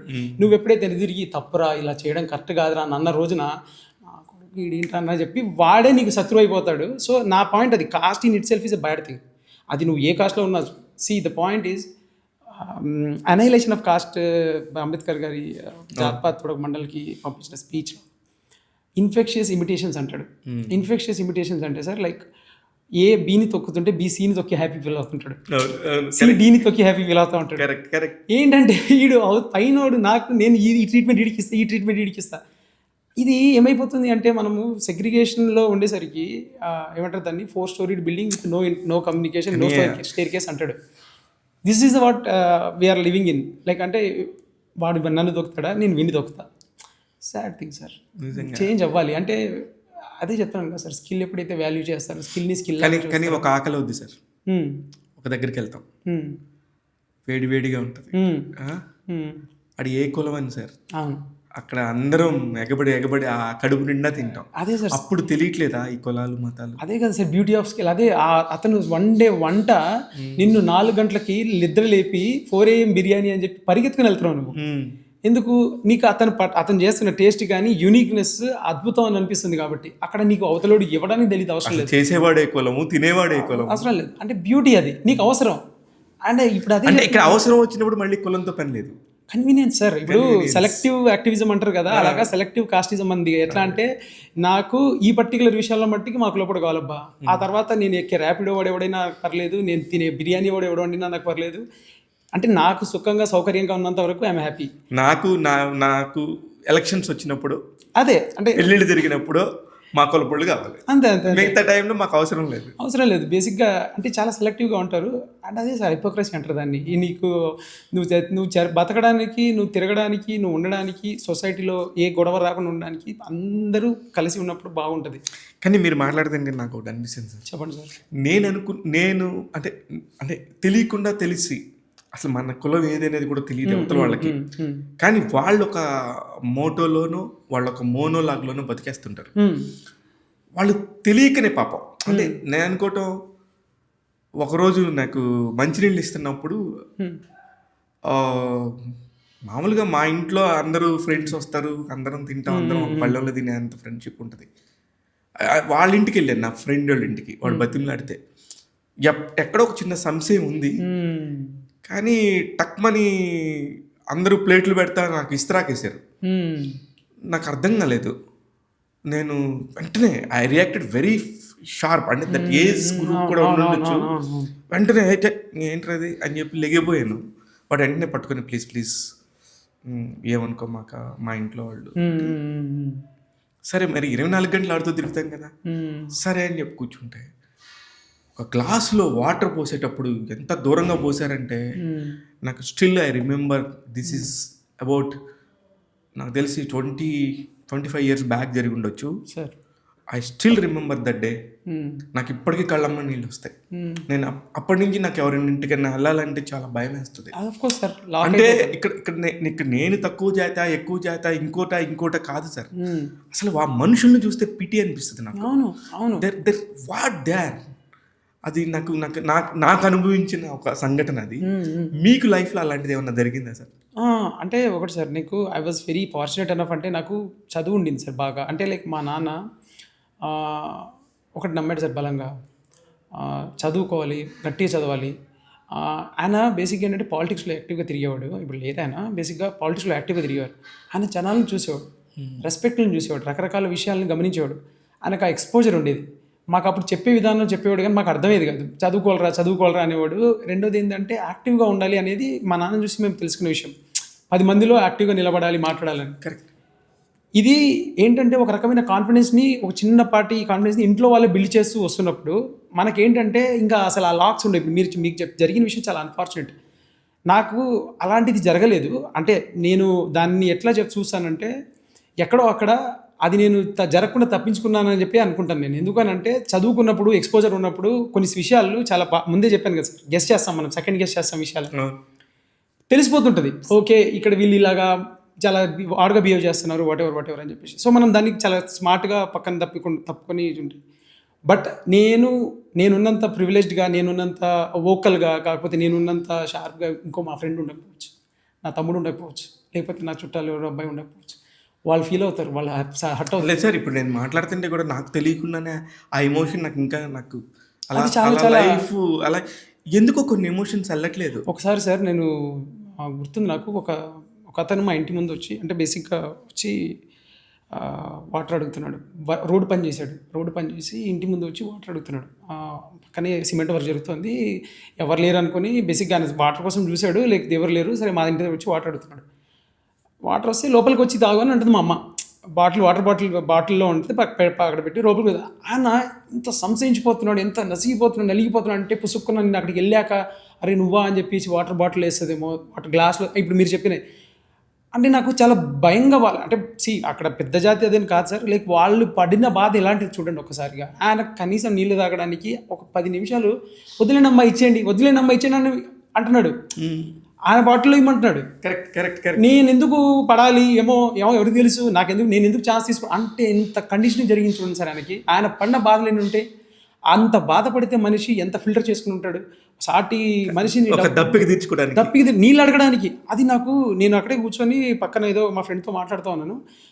ఆ విషయం వాళ్ళిద్దరికీ అర్థమైందో లేదో నాకు తెలియదు, కానీ అంటే అక్కడ జరిగిన విషయం నాకు చాలా బలంగా తాకింది సార్. విషయం అంటే ఇతను ఒక 60-65 ఇయర్స్ ఉంటారు సార్. ఆయన ఎన్ని చూసి ఉంటారు సార్. అంటే అంత కండిషనింగ్ అయ్యి అక్కడికి వచ్చి వాటర్ కోసం నేను I better like be in my limits rather than crossing it అన్న దానిలో కండిషన్ అయిపోయాడంటే వాళ్ళ ఇంట్లో వాళ్ళ మానసిక పరిస్థితి ఎలాంటిది ఉంటుంది సార్. అంటే వాళ్ళు ఎలా పెంచుంటారు కదా, అదే కదా నేను చెప్పేది. ఇన్ఫీరియారిటీ కాంప్లెక్స్ అనేది నీకు ఇంట్లో అంటే ఇది వెరీ అన్ఫార్చునేట్ థింగ్. చాలా బాధేసింది ఆ రోజు. బట్ అదే చెప్తున్నాను కదా సార్, నేను పడకపోవచ్చు, నాకు తెలిసిన వాళ్ళు లేకపోతే నాకు చుట్టూ ఉన్న వాళ్ళు పడుతున్నప్పుడు నాకున్న ఈ పర్టికులర్ ఏదైతే చిన్న స్కిల్ ఉందో, ఏది సినిమాలు రాయడం, కథలు రాయడం, కథ రాసినప్పుడు దాన్ని కొంచెం తెలివిగా స్మార్ట్గా ఒక విషయాన్ని షుగర్ కోట్ చేసి చెప్పడం, ఏదైతే నాకు స్కిల్ అని నేను అనుకుంటున్నానో దాన్ని నేను వాడి ఈ విషయాన్ని ఎందుకు చెప్పకూడదు, ఈ విషయాన్ని ఎందుకు మనం జనాలకు తీసుకెళ్ళకూడదు. మారతారా అంటే పక్కన పెడితే బ్యూటిఫుల్ ఎక్స్పీరియన్స్ని ఇస్తాను నేను. అక్కడికి వచ్చి అమెరికాలో ఉన్నాడు మా దండోరా చూస్తే ఓకే ఇది ఇలా ఆపరేట్ అవుతుంది. ఒక విలేజ్లో ఒక చావు చుట్టూ ఇన్ని కథలు ఉంటాయా, ఓకే ఇది ఇన్ని ఈక్వేషన్స్ ఉంటాయా, ఒక్కొక్కడికి ఇన్ని ఎమోషన్ ఉంటుంది దానికి ఇన్వాల్వ్డ్. రెండోది ఏంటంటే ఓకే ఈ విలేజ్లు ఇట్లా ఆపరేట్ అవుతాయి, ఒక పెద్దలు ఉంటారు, మనం పోలీస్ స్టేషన్లు, కోర్టులు అని అంటే చాలా విషయాలు కోర్టుల దగ్గర రావు. ఇప్పుడు మీరు ఎట్లాగూ చావు అనేది కూడా మాట్లాడారు కాబట్టి నాకు ఇంకొకటి చెప్తాను. ఇది ఏదో పర్సనల్ ఎక్స్పీరియన్స్ లాగా చెప్తున్నాను అనుకోవద్దు సార్. బ్యూటిఫుల్. నాకు మీరు చెప్తుంటే నాకు హ్యాపీ అనిపిస్తుంది, ఎందుకంటే చాలా చాలా ధైర్యం కావాలి సార్ అది మాట్లాడడానికి. ఇట్స్ నాట్ అంటే అవతల వాళ్ళ యొక్క అమాయకత్వాన్ని మన మీద రుద్దుతున్నారే అనే ఒక బాధ. మీరు ఇప్పుడు ఈ పాడ్కాస్ట్ చేస్తున్నారు కదా sir, I'm very happy that it is happening. ఇది విన్న వాళ్ళు సార్, నేను చాలా పాడ్కాస్ట్లు చూసి ధైర్యం పొందాను సార్. నేను అంటే వాళ్ళు ఏ ఉద్దేశంతో తీశారో పక్కన పెట్టండి, ఏ ఉద్దేశంతో మాట్లాడారో పక్కన పెట్టండి, వాళ్ళు మాట్లాడుతున్న మాటలు ఒకటి రెండు నాకు వినిపించినప్పుడు అరే నా గురించి మాట్లాడుతున్నారే, అరే ఇది నాకు అనిపించిందే, నాకు జరిగిందే, ఆ వాలిడేషన్ చాలా చాలా చాలా beautiful validation sir. When I'm 14 my father died sir. అప్పుడు మాకు ఒక ఇల్లు ఉంటే మా ఫాదర్ మొత్తం పడేసి కడదామని చెప్పి స్టార్ట్ చేశారు సార్. Unfortunately is died. మేము ఒక అద్దెకి ఇంట్లో ఉన్నాం. ఆ రోజు నాకు ఇంకా గుర్తు, మేము అర్ధరాత్రి అలా సడన్గా చనిపోయిన మనిషి అక్కడి నుంచి శవాన్ని తీసేయమంటారు సార్. ఎక్కడికి వెళ్ళాలి సార్ మేము? అవును అవును అవును. అది అసలు కులాలేంటి, మతాలేంటి? ఒక మనిషి చనిపోయాడు, తెల్లారి పొద్దునకి ఎట్లాగో తీసేస్తారా శవాన్ని? Very unfortunate. ఆ రాత్రంతా మేము అనుభవించిన నరకం ముందు చనిపోయిన మనిషి గురించి బాధపడాలా? ఇల్లు ఖాళీ చేయమంటున్నారు, వీళ్ళ గురించి మాట్లాడాలా? వచ్చేవాళ్ళ గురించి మాట్లాడాలా? చేతిలో రూపాయి లేదు, ఎలా చేయాలి? నా వయసు 14, మా అక్క అక్కడ చదువుకుంటుంది, మా తమ్ముడు చిన్నపిల్లోడు. మేము అనుభవించిన నరకం ఆ రోజు. మీ దండోరాలో అది వేస్తున్నారు కదా బ్రిడ్జ్ మించి, అవును సార్. నాకు ఒకసారి గుండె కలుక్కుమంది సార్. ఎక్కడికి వెళ్ళాలో అర్థం కాలేని ఆ రోజు నాకు ఇంకా గుర్తుంది. 1991 December 6th నరకం చూసాం సార్ మేము. ఆ రోజు అది అయిపోయిన తర్వాత లారీల మీద కట్టుకుంటారు కదా ఒక కవరు,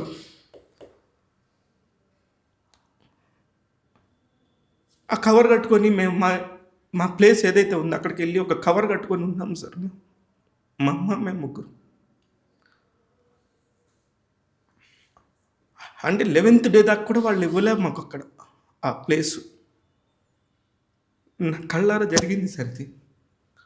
అప్పుడు ఇతను ఎవరు, ఇతను ఏదో ఆలోచించాడు అనుకుని sorry sir okay sir.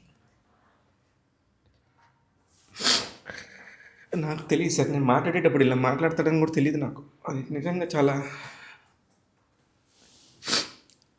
December నెల కదా సార్, కొంచెం ఫాదర్ గుర్తొచ్చాడు అనమాట.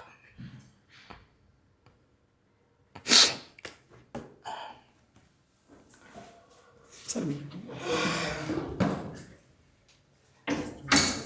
అంటే కొన్ని విషయాలు బలంగా నాటుకుపోయి ఉంటాయి కదా మన సార్ మైండ్లో. మీరు అంటే సారీ టు ఇంటరప్ట్, బట్ నాకు మీరు చెప్తున్నప్పుడు నేను ఆ సీన్ రాసిన దానికి చిన్న ఉదాహరణ చెప్తాను సార్. మా అన్న మా అవ్వని ఎందుకన్నా ఇంత దూరం తీసుకుపోతున్నారు అనేది, నేను తిరునెల్వేలి అని తమిళనాడు చెన్నైలో వాళ్ళు వాళ్ళకి క్రిమేషన్ ప్లేస్ లేదని చెప్పేసి ప్రొటెస్ట్ చేసేసారు వాళ్ళు. ఇప్పటికీ ఎన్డీటీవీలో ఉంటుంది అది క్లిప్. నేను ఫస్ట్ బీట్ ఆఫ్ దండోరా అని చెప్పేసి రిలీజ్ చేసిన వీడియోలో అది ఉంటుంది లాస్ట్ క్లిప్. వాళ్ళు ప్రొటెస్ట్ చేయడానికి ఏం చేశారంటే బేసిక్గా ఒక డెడ్ బాడీని కట్టి బ్రిడ్జ్ నుంచి ఇట్లా కిందికి దించారు. ఎందుకంటే ఒక ప్లేస్ నుంచి ఇంకో ప్లేస్కి వెళ్ళడానికి మధ్యలో ఒక పొలం వేరే కాస్ట్ వాళ్ళది ఉంటే వాళ్ళు అపోజ్ చేస్తున్నారు, మీ బాడీస్ మా ప్లేస్ గుండా వెళ్ళకూడదు అని చెప్పేసి.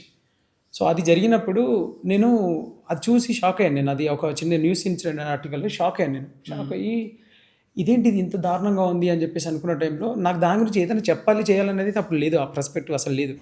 ఎందుకంటే న్యూస్ లాగా చూసేసి ముందుకు వెళ్ళిపోతాం కదా సార్. సో అట్లాగే నేను అది చూసిన తర్వాత జనరల్గా ఈ కథ రాస్తున్నామని చెప్పేసి ఒక 3-4 years 5 years లేటర్, అది న్యూస్ ఎక్కడో నేను యూట్యూబ్లో చూశాను. 5 years లేటర్ రాస్తున్నప్పుడు మా ఫ్రెండ్కి ఒకతనికి ఇట్లా ఫోన్ చేసి మాట్లాడుతూ ఉన్నా, అరే ఇట్లా కథ అనుకుంటున్నాను, బేసిక్గా నాకు ఇట్లాగా మా ఊర్లో చిన్న జరిగింది ఇన్సిడెంట్, అంటే ఇలా కాకుండా నాకు పర్సనల్గా ఒకటి జరిగింది వేరేగా.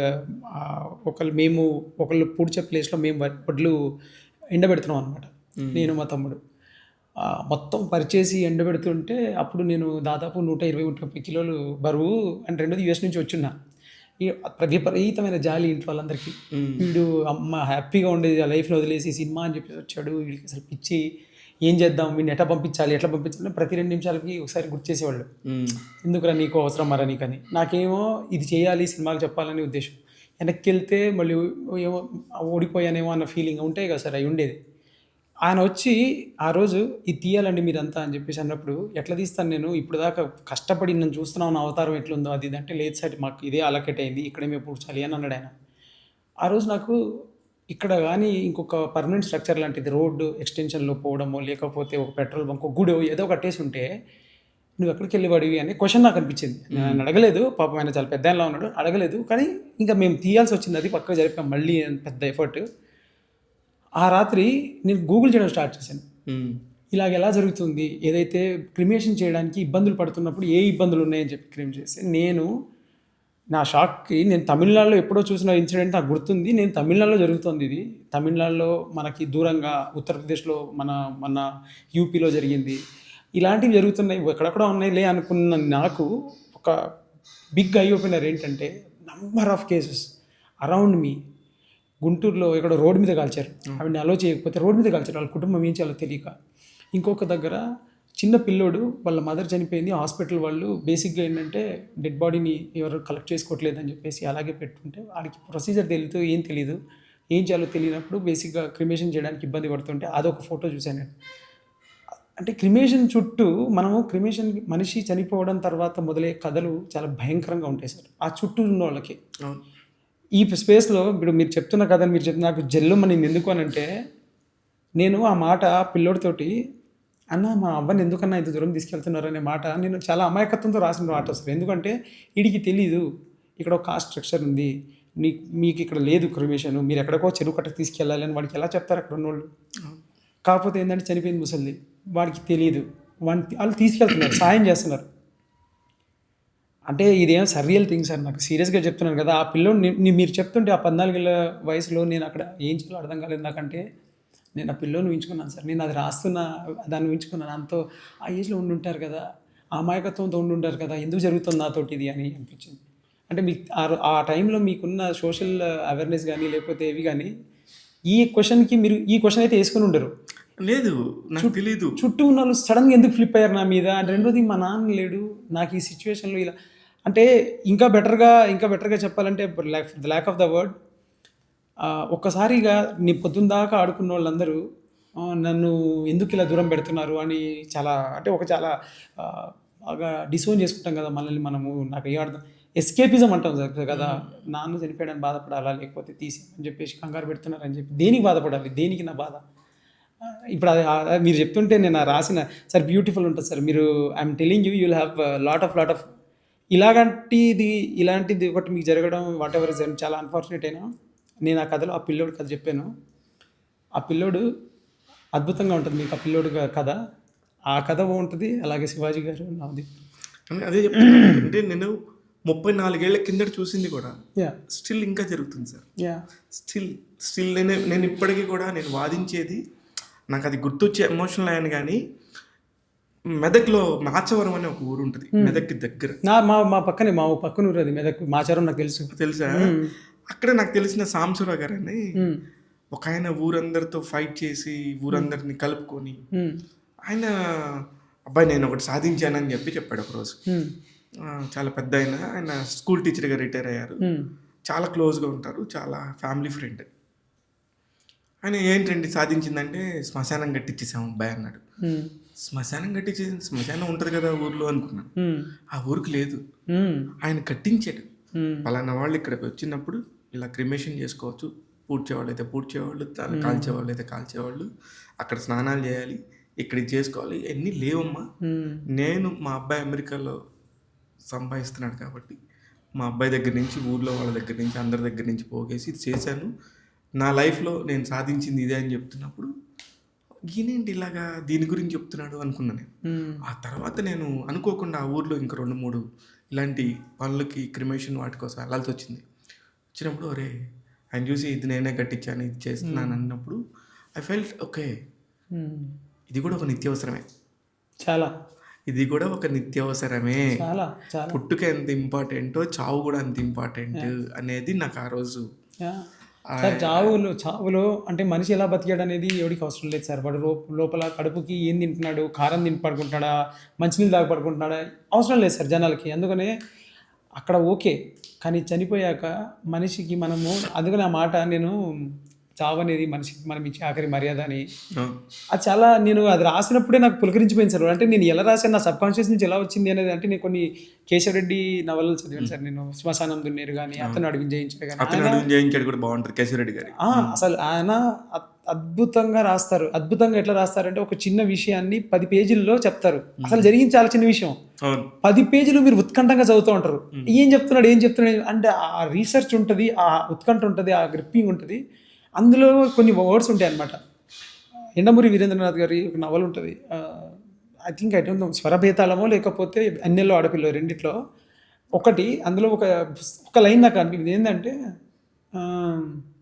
పగలికి రాత్రికి ఒక చిన్న ఉపమానం రాస్తాడు అనమాట. ఏంటంటే సూర్యుడి కోసం వేచి వేచి ఇంక రాడు అని తెలిసి నిట్టూర్చి చీకటి సూర్యుడి కోసం వేచి వేచి చూసి ఇంకా రాడు అని తెలిసి నిట్టూర్చి వెళ్ళిపోయినట్టుంది. అందుకే గడ్డి మీద ఆ నీటి బొట్లు ఉన్నాయి కదా, అది చీకటి రాల్చిన కన్నీళ్ళు సూర్యుడి కోసం. ఇంకెప్పుడు అంటే అద్భుతమైన పోలిక. నాకు ఎప్పుడో చదివాను సార్. నాకు అస్సలు గడ్డి పరక మీద చిన్న చిన్న నీటి బొట్లు ఉంటాయి మనకి పొద్దున మంచు, అది ఒక తను చూసి సూర్యుడి కోసం వేచి వేచి ఇంకా రాడు అని చెప్పి కన్నీటి బొట్టు రాల్చి వెళ్ళినట్టుంది ఈ నీటి గడ్డి పరకల మీద నీటి బొట్లు. అంటే చీకటి ఏడ్చిందా సూర్యుడి కోసం? అయ్యో ఇవాళ కలవరే ఎప్పటికీ, అందుకే నా రోజు కన్నీటి.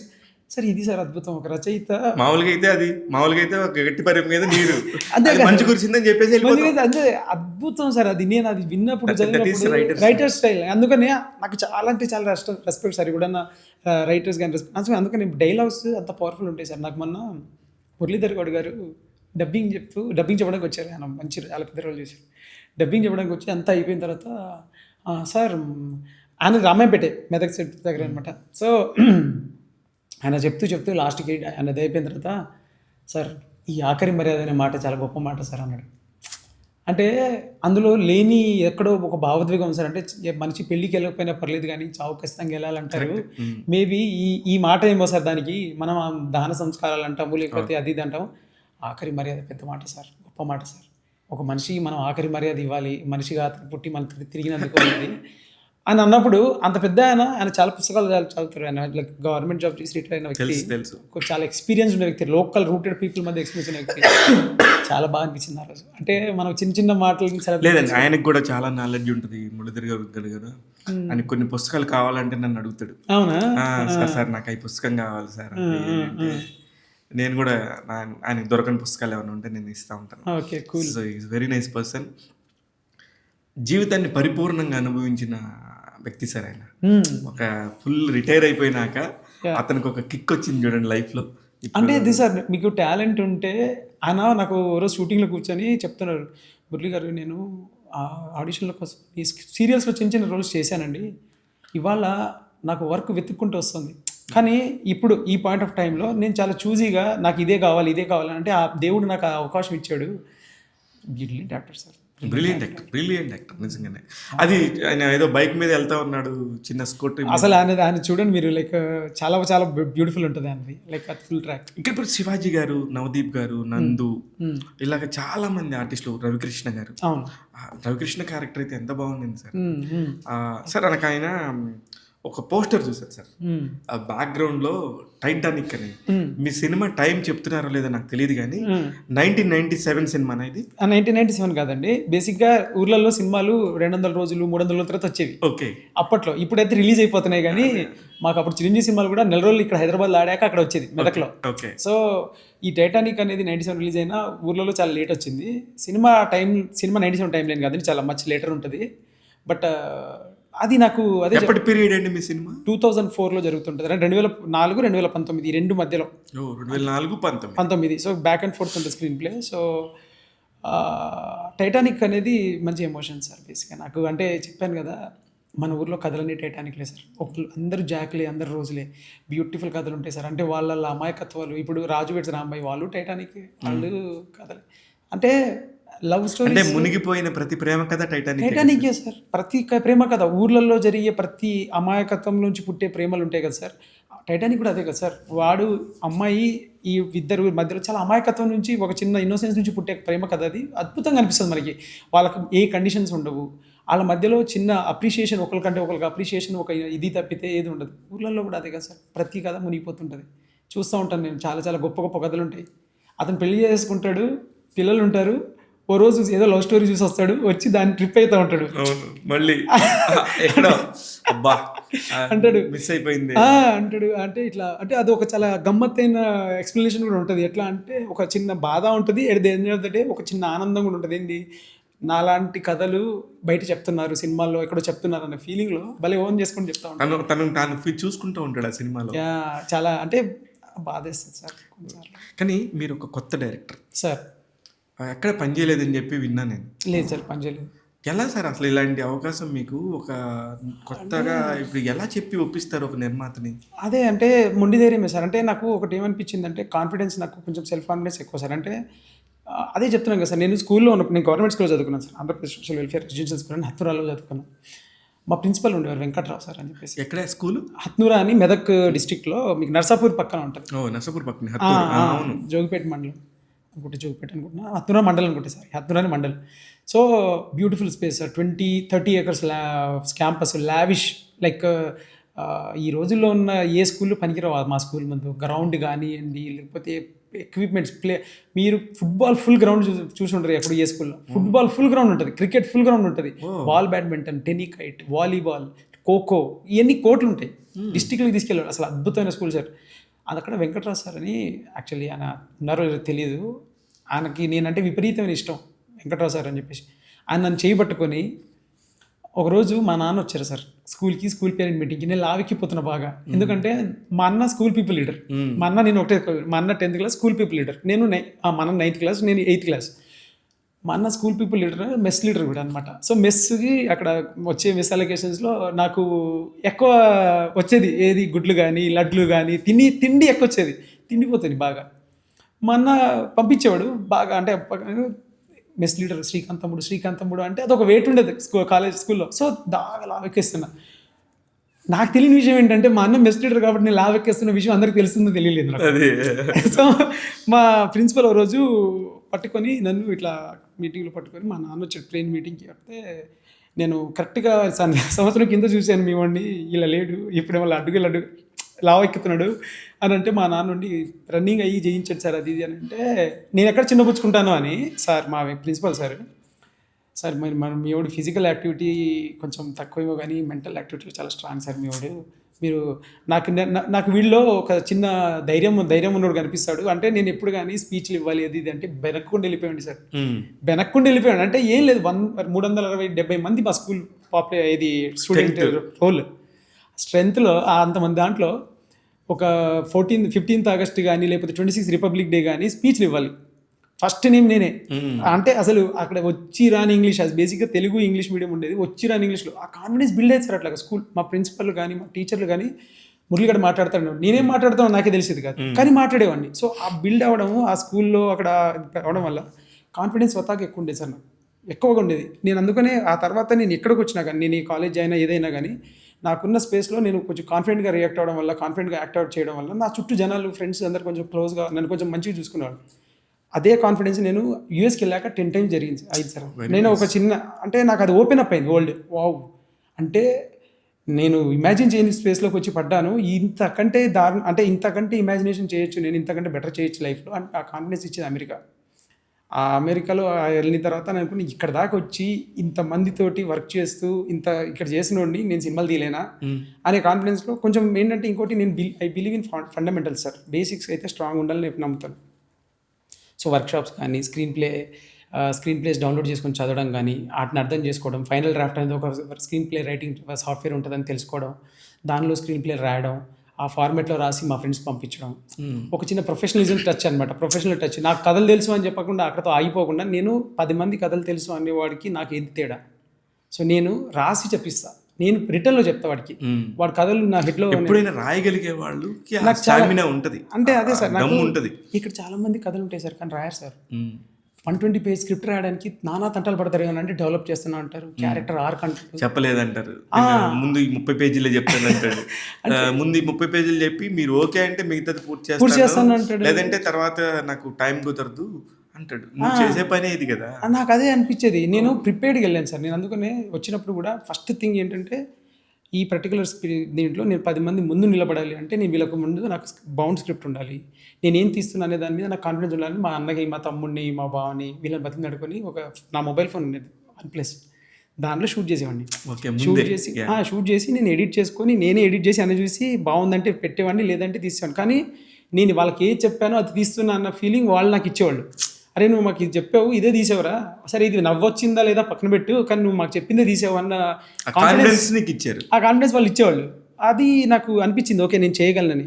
సో అట్లాగా మొండి ధైర్యమే సార్, ఇంకేముంటుంది. అంటే తెలిసినోడు ఉంటే వాడు హెల్ప్ తీసుకునేవాడినేమో, ఇక్కడ ఎవరైనా ఉండుంటే, లేకపోతే నాకు తెలిసిన వాళ్ళు ఉంటే. తెలియదు ఇలాగ అవకాశం బెన్నీ గారితో చేసే అవకాశం, ఐ మీన్ రవీంద్ర బెనర్జీ గారితో ఒక ఫస్ట్ స్క్రిప్ట్ చెప్పగానే ఓకే చేస్తారన్న సంగతి మీకు ఎలా తెలిసింది? నేను బేసిక్గా ఇక్కడ వచ్చిన తర్వాత కొత్తలో అందరికీ పిచ్ డెక్లు పంపించాను సార్. ఓకే. ఇప్పుడు మీ ఈమెయిల్ ఐడి దొరికిందంటే శివ గారు నన్ను కనెక్ట్ చేసేస్తారని చెప్పి సార్ ఇది అని. నాకు తెలియని విషయం ఏంటంటే శివ గారికి ఒక టేస్ట్ ఉంటుంది, ఆయనకు ఒక పర్టికులర్ కథలు నచ్చుతాయి, దాన్ని ఆయన కొంచెం ముందుకు తీసుకెళ్ళచ్చు. ఆయనకి యాక్షన్స్ కథలు నచ్చకపోవచ్చు, కానీ ఆయనకి కొంచెం కామెడీ కథలు నచ్చుతాయి. సో ఒక్కొక్క ప్రొడ్యూసర్కి ఒక్కొక్క టేస్ట్ ఉంటుంది, తెలుసుకోవడానికి నాకు టైం పట్టింది. సో నేను అప్పుడు ఏమనుకున్నానంటే, నేను అమ్మే చోటు రాంగ్, నేను తయారు చేస్తున్న వస్తువు రేటే కరెక్టే, నేను అమ్మడానికి వెళ్తున్న చోటు రాంగ్. సో నేను ఏం చేశానంటే, ఓకే నేను తయారు చేసిన వస్తువుకి ఎక్కడ డిమాండ్ ఉంది అనే టైంలో నేను ప్రొడ్యూసర్స్ లిస్ట్ తీసుకొని చూసేవాడిని, ఏం సినిమాలు చేశారని. నేను ఈ సినిమా కథ రాసుకొని ఇది బాగుంది, ఇది నాకు కాన్ఫిడెన్స్ అనిపించింది, ఇది చేయొచ్చు, మంచిగా ఉంది అని చెప్పి ఫ్రెండ్స్లో కాన్ఫిడెంట్ ఇచ్చారు, బాగుంది అని చెప్పి. ఆ కాన్ఫిడెన్స్ వచ్చాక ఫస్ట్ నేను చూస్తున్నప్పుడు కలర్ ఫోటో నాకు చాలా బలమైన ఇంప్రెషన్ ఏంటంటే, కలర్ ఫోటో మీద ఎలా నమ్మాడు నా కొత్త వాళ్ళు అందరూ. కథ కూడా అంతే, సందీప్ రాజ్ చాలా గొప్పగా తీశాడు సార్ ఆ కథని. అది దాంట్లో no taking away, national award వచ్చింది అది. బట్ పాయింట్ ఏంటంటే, కొత్తోళ్ళ మీద ప్యూర్ ఒక చిన్న ఇన్నోసెంట్ కథ, ఒక చిన్న రేసిజం, ఒక బ్లాక్ అండ్ దీని మీద ఉన్న కథని నమ్మి ఇన్వెస్ట్ చేశాడు ఈయన. అంటే ఈయనకి ఈ టేస్ట్ ఉందేమో అని చెప్పేసి నేను మలయాళంలో వస్తుంటాయి ఇట్లాంటి కథలు సార్, కొంచెం తెలుగులో కొంచెం నిజంగా తక్కువే. కలర్ ఫోటో తర్వాత మన వాళ్ళు కూడా కొంచెం దాని మీద డెవలప్ చేయటం, ఇట్లాంటి కథలు చేయటం అనేది బాగా అంటే మంచి విషయమే కదా సార్. అంటే మంచి విషయం. ఒక నిజం మాట్లాడదాం, ఉంటే పెద్ద పెద్ద హీరోలకు మార్కెట్ ఉంటుంది, లేదా వెరీ స్మాల్ ఫిల్మ్ వచ్చినప్పుడు 1 కోటి రూపాయలు 1.5 కోటితో కనుక ఎవరైనా తీస్తే పోయినా ఎవరికి నష్టం ఉండదు, వాళ్ళ లైఫ్లో రిస్క్ పడరు, ఎక్కడికక్కడ సేఫ్లో ఉంటారు.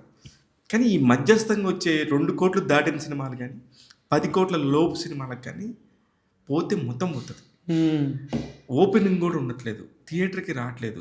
ఏ ధైర్యంతో మిమ్మల్ని నమ్మి ఇంతమంది ఆర్టిస్టులు పెట్టారనేది నాకు ఇప్పటికీ $1 మిలియన్ ప్రశ్న. అంటే ఇది ఆయన బిలీఫ్ సార్. ఒకటి నాకు ఏమనిపించింది అంటే, నేను కథ పిచ్ చేసినప్పుడు దీన్ని చాలా, ఇప్పుడు మీరు సమాజం అంతా ఆలోచిస్తుంటారు కదా. అవును సార్. అలాంటప్పుడు మీరు ఈ పాయింట్ ఆలోచించలేదా? అది సార్ నేను నాకు చెప్తున్నాను కదా, నాకు ఏమనిపించిందంటే, ఒకటి ఆయన ఆయన ఆయన నమ్మాడు సార్, కథని గట్టిగా నమ్మాడు. నేను నమ్మినంత కాకుండా నాకంటే 10 times నమ్మాడు ఆయన. ఎందుకు అని అంటే, నేను చెప్పే పాయింట్లో ఆ పర్టికులర్ నువాన్స్ ఉంది, ఆ కొత్తదనం ఉంది. అండ్ రెండోది బాగా వెరీ బ్యూటిఫుల్గా గుడ్ స్క్రీన్ ప్లేతో రాసుకున్నాడు అని అంటే ఆయన కథలు వింటాడు కదా సార్, ఆయన మేబీ ఆ ఫిల్టరేషన్ చేసి ఉంటాడు ఒకటి. రెండోది, నాకున్న దాంట్లో నేను గబక్కున పడుతుంది ఇంత డబ్బులు పెట్టించాలంటే నాకే ప్రాబ్లం. నేను డబ్బులు అవుతాయని మా బావనో, మా అన్ననో, మా తమ్ముడినో, మా చెల్లినో బతిమాడుకునేవాడిని, ఇది యాక్ట్ చేద్దాం రేలేదు. బయట వాళ్ళని అడిగితే 2,000 అడుగుతాడు, 1000 అడుగుతాడు.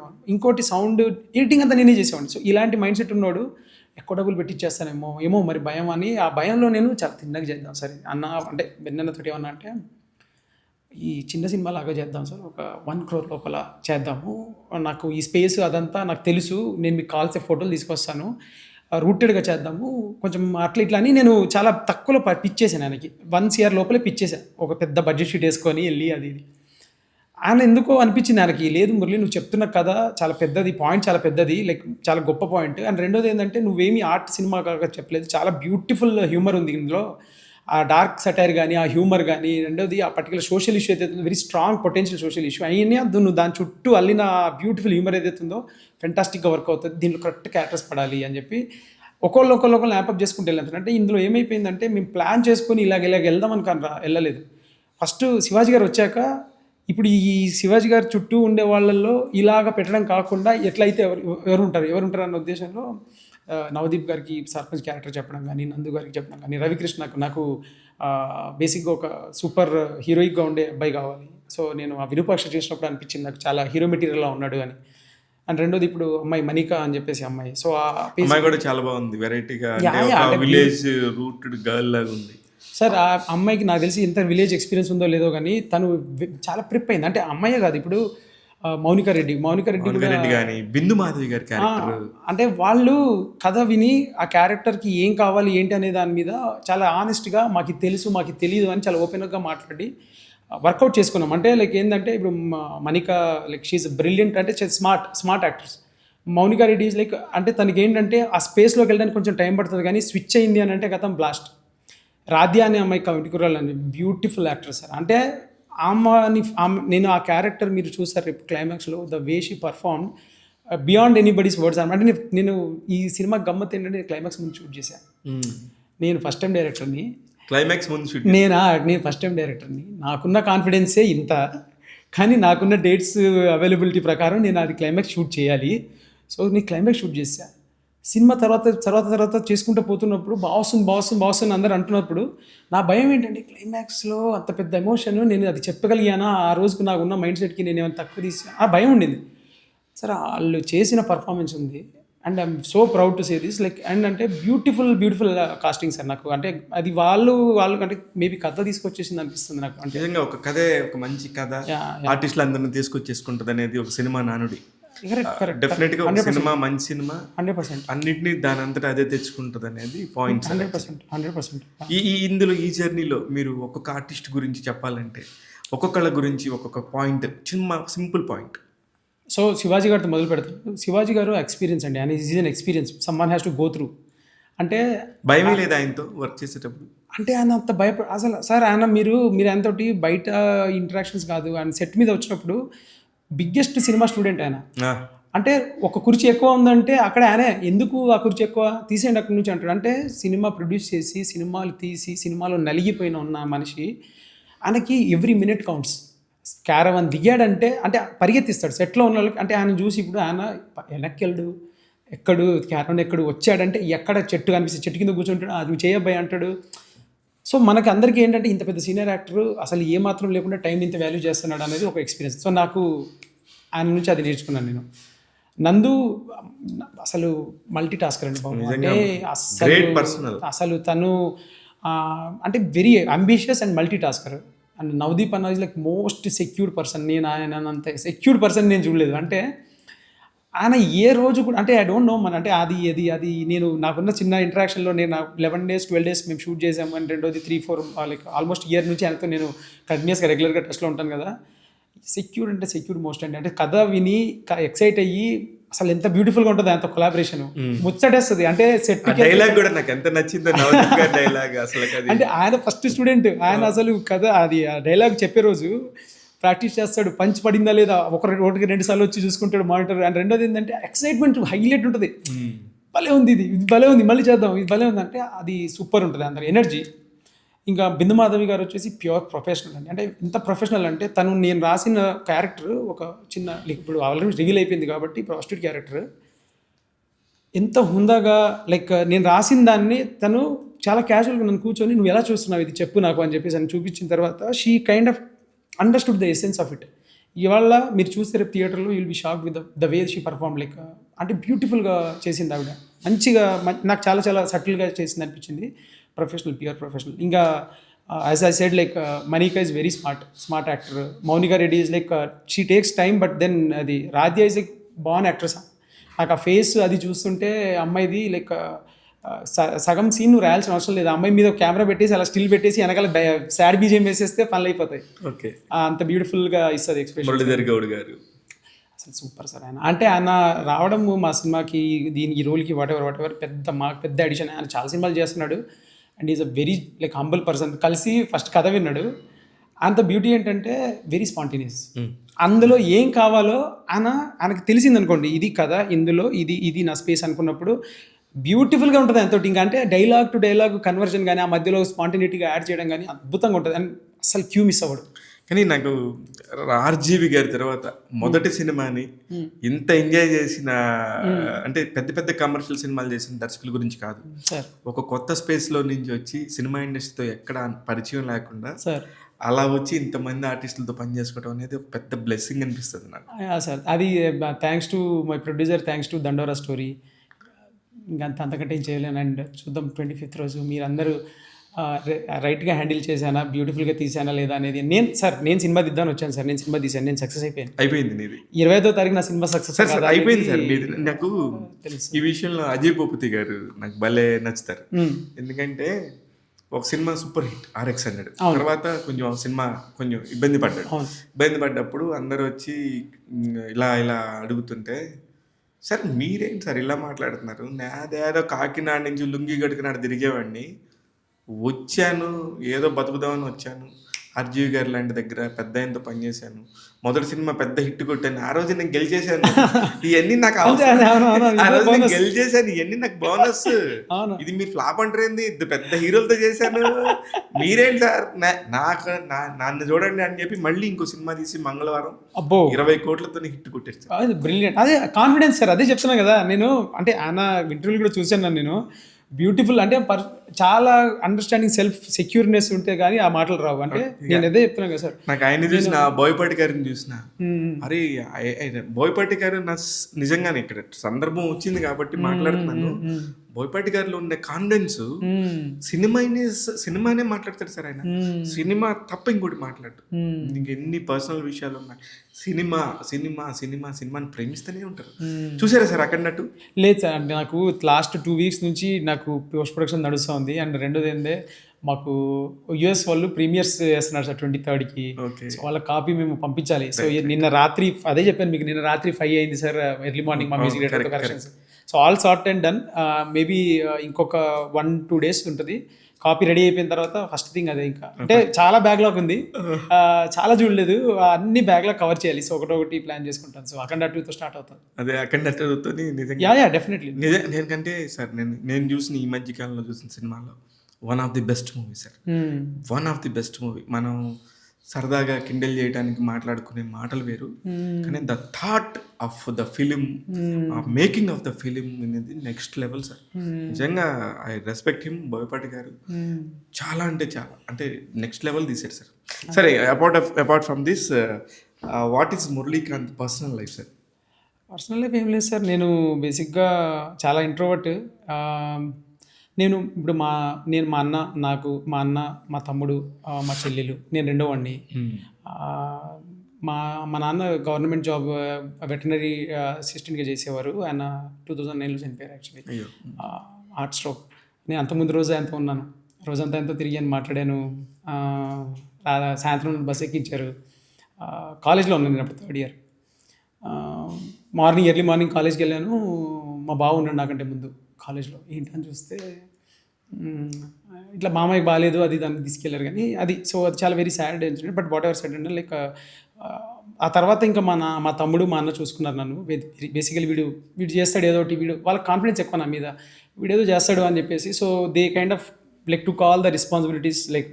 సో నన్ను ఎప్పుడు కూడా అందులో పండివ్వకుండా కంఫర్టబుల్గా నువ్వు చేయరా, నువ్వు ఏదైనా చేస్తే అవుట్ ఆఫ్ ద బాక్స్ ఉన్నావు అనే సంగతి అంటే వాళ్ళకి ఎక్కువ ఇష్టం. నేనంటే బేసిక్గా అంతకంటే ఏం చెప్పలేను నేను. అంటే వాళ్ళు ఏంటంటే సరే మేము చూసుకుంటాం, ఇక్కడ ఏముంది, ఊర్లో ఏమైనా ఉంటే మేము చూసుకుంటాంలే, నీ పని నువ్వు చేయి, నువ్వు మాత్రం ఎప్పుడు బీటెక్ చేశాక అదే ఆ టైంలో వాళ్ళంత కాన్ఫిడెన్స్ ఇచ్చారు నాకు. అప్పుడు టూర్కి వెళ్ళాను సార్ నేను. లైక్ మా నాన్న చనిపోయిన నెక్స్ట్ ఇయర్ సమ్ 17,000-18,000 ఫీజు కట్టి టూర్కి వెళ్ళాలి. ఏదో ఇండస్ట్రియల్ టూర్ ఉంటుంది. ఇందులో కూడా జోక్ చేశాను నేను, ఈ సినిమాలో కూడా రాసినది. సో అదేంటంటే అప్పుడు పాసిబుల్ కాదు నా ఫ్యామిలీకి. బేసిక్గా మా ఓన్లీ సోర్స్ ఆఫ్ ఇన్కమ్ మా నాన్న, ఆయన లేరు. కానీ వీడు ఎక్కడ డల్ అయిపోతాడో, వీడు చాలా జనాల్లో కలిసిపోతుంటాడు, అంటే వీడి కాన్ఫిడెన్స్ దెబ్బతినకూడదని వాళ్ళు నా చుట్టూ షేప్అప్ చేశారు. మా బావగారు కానీ, మా అన్న కానీ, మా తమ్ముడు కానీ. అంటే అద్భుతం సార్. అది నేను ఇంత గ్రాటిట్యూడ్ చెప్పుకున్నా తక్కువే వాళ్ళకి లైఫ్ లాంగ్.